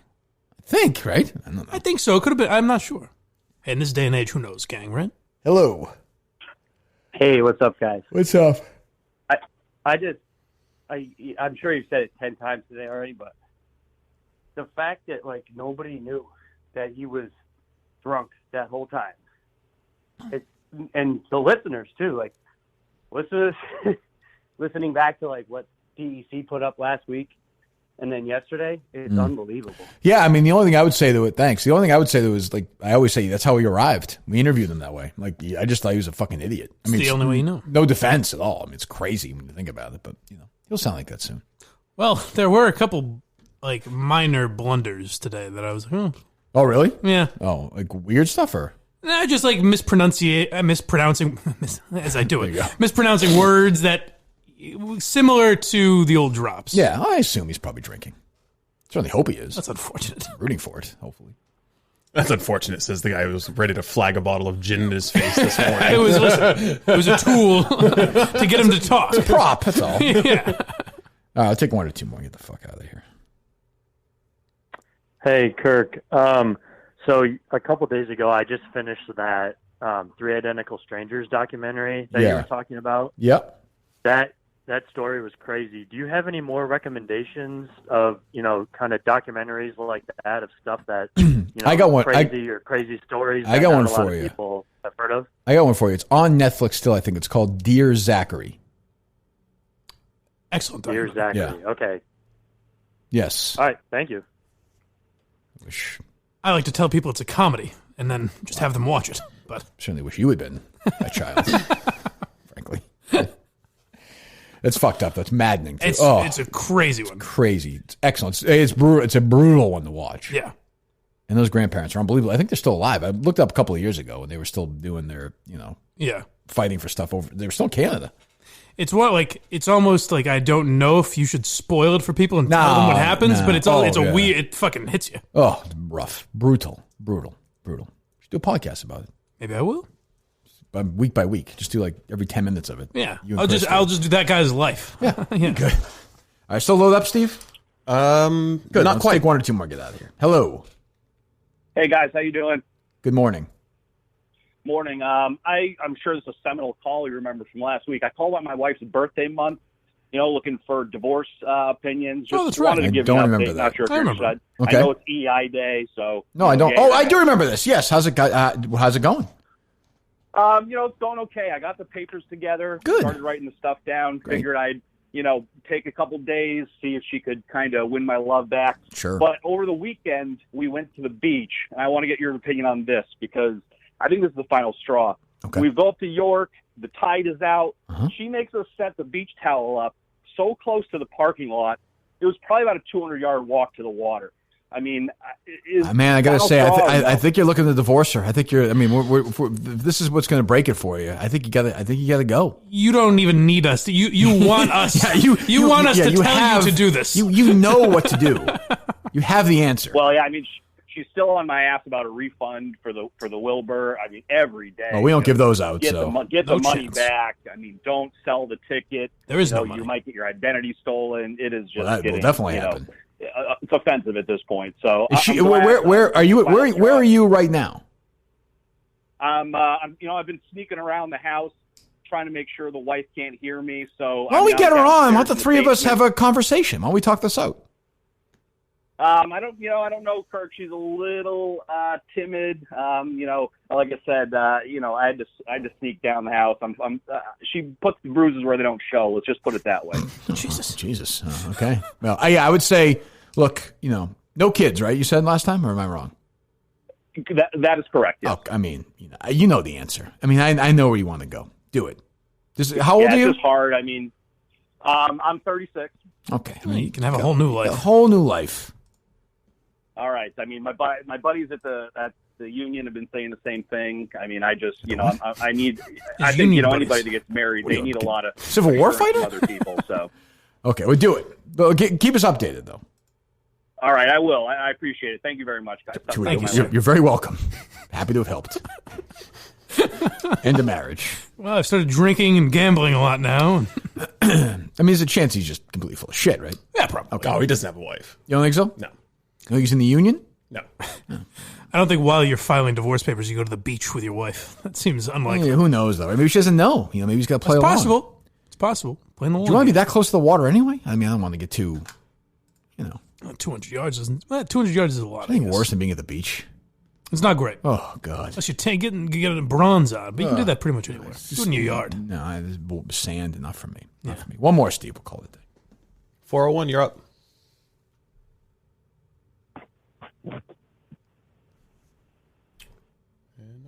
Fantastic. All right. Well, Paint Your Life, right? Yes. PaintYourLife.com. Oh, I saw a good one that you retweeted yesterday. That is a good one, like right? That. Was it me as Jesus, right? It was you. Yeah, I mean, I didn't even think of that. God, I have no ego at all. Like, if people want to just, put a painting of me in their home, that makes all the sense in the world to me. Like, a lot of those Catholic families have the Jesus painting.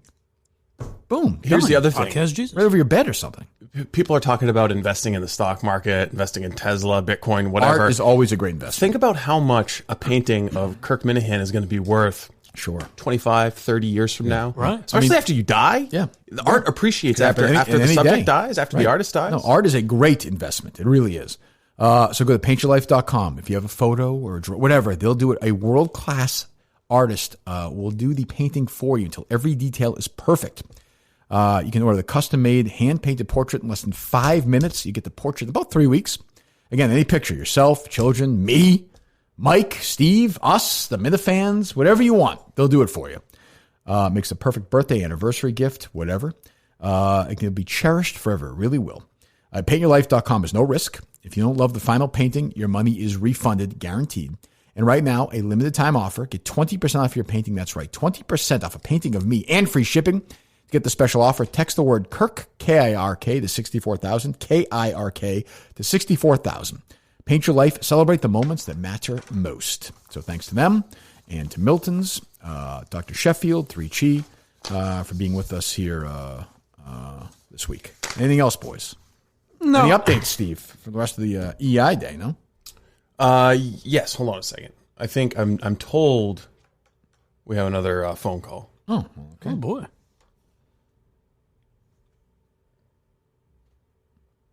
Wiggy's is 105. What's up, Drew? I don't ever really like my batting today? rating. What's Hey, going Drew. on, Drew?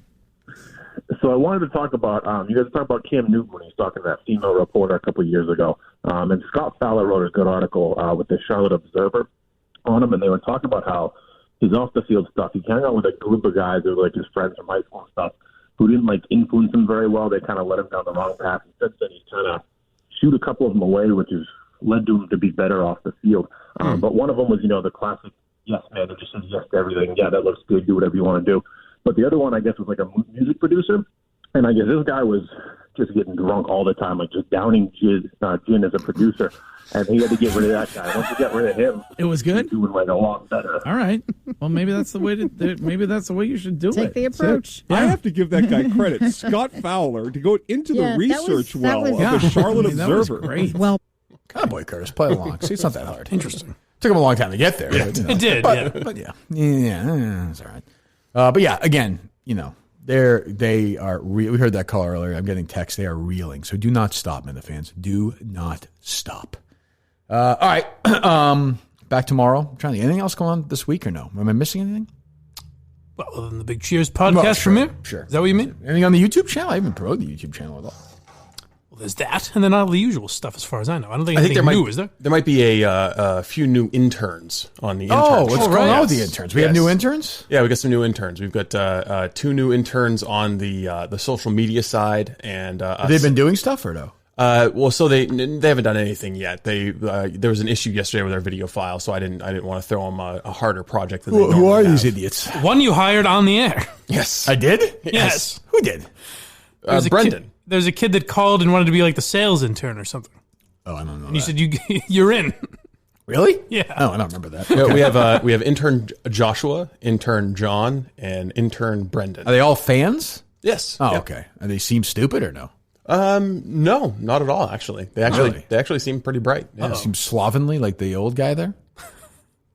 No, they seem great.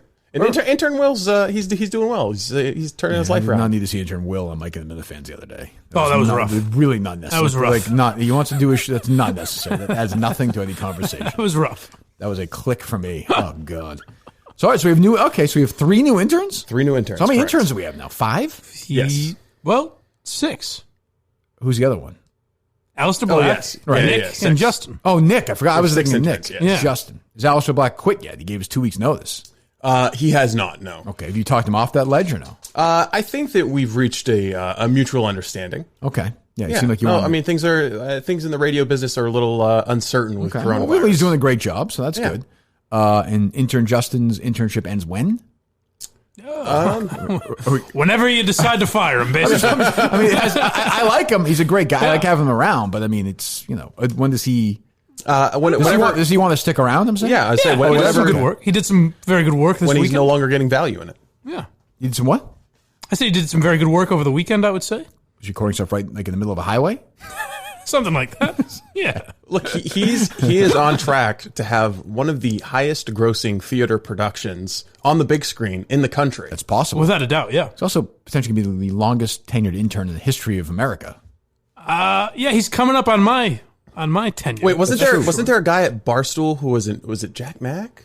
Oh, was he one for a long time? He was an intern for a while. Like I don't know how long or something. Yeah. Okay, but did Justin and Will start at the same time? Justin was slightly out. Justin was like a month and a half after, maybe 2 months. Okay, so we're coming up on a year then. I think it was like November. Yeah. Oh, he was? Yeah, not quite a year yet. All right, there you go. All right, so we those still guys... got a lofty goal to meet. True. Yes. Wonderful. Great. Okay, we'll talk to you tomorrow. I don't love horror movies. They scare me.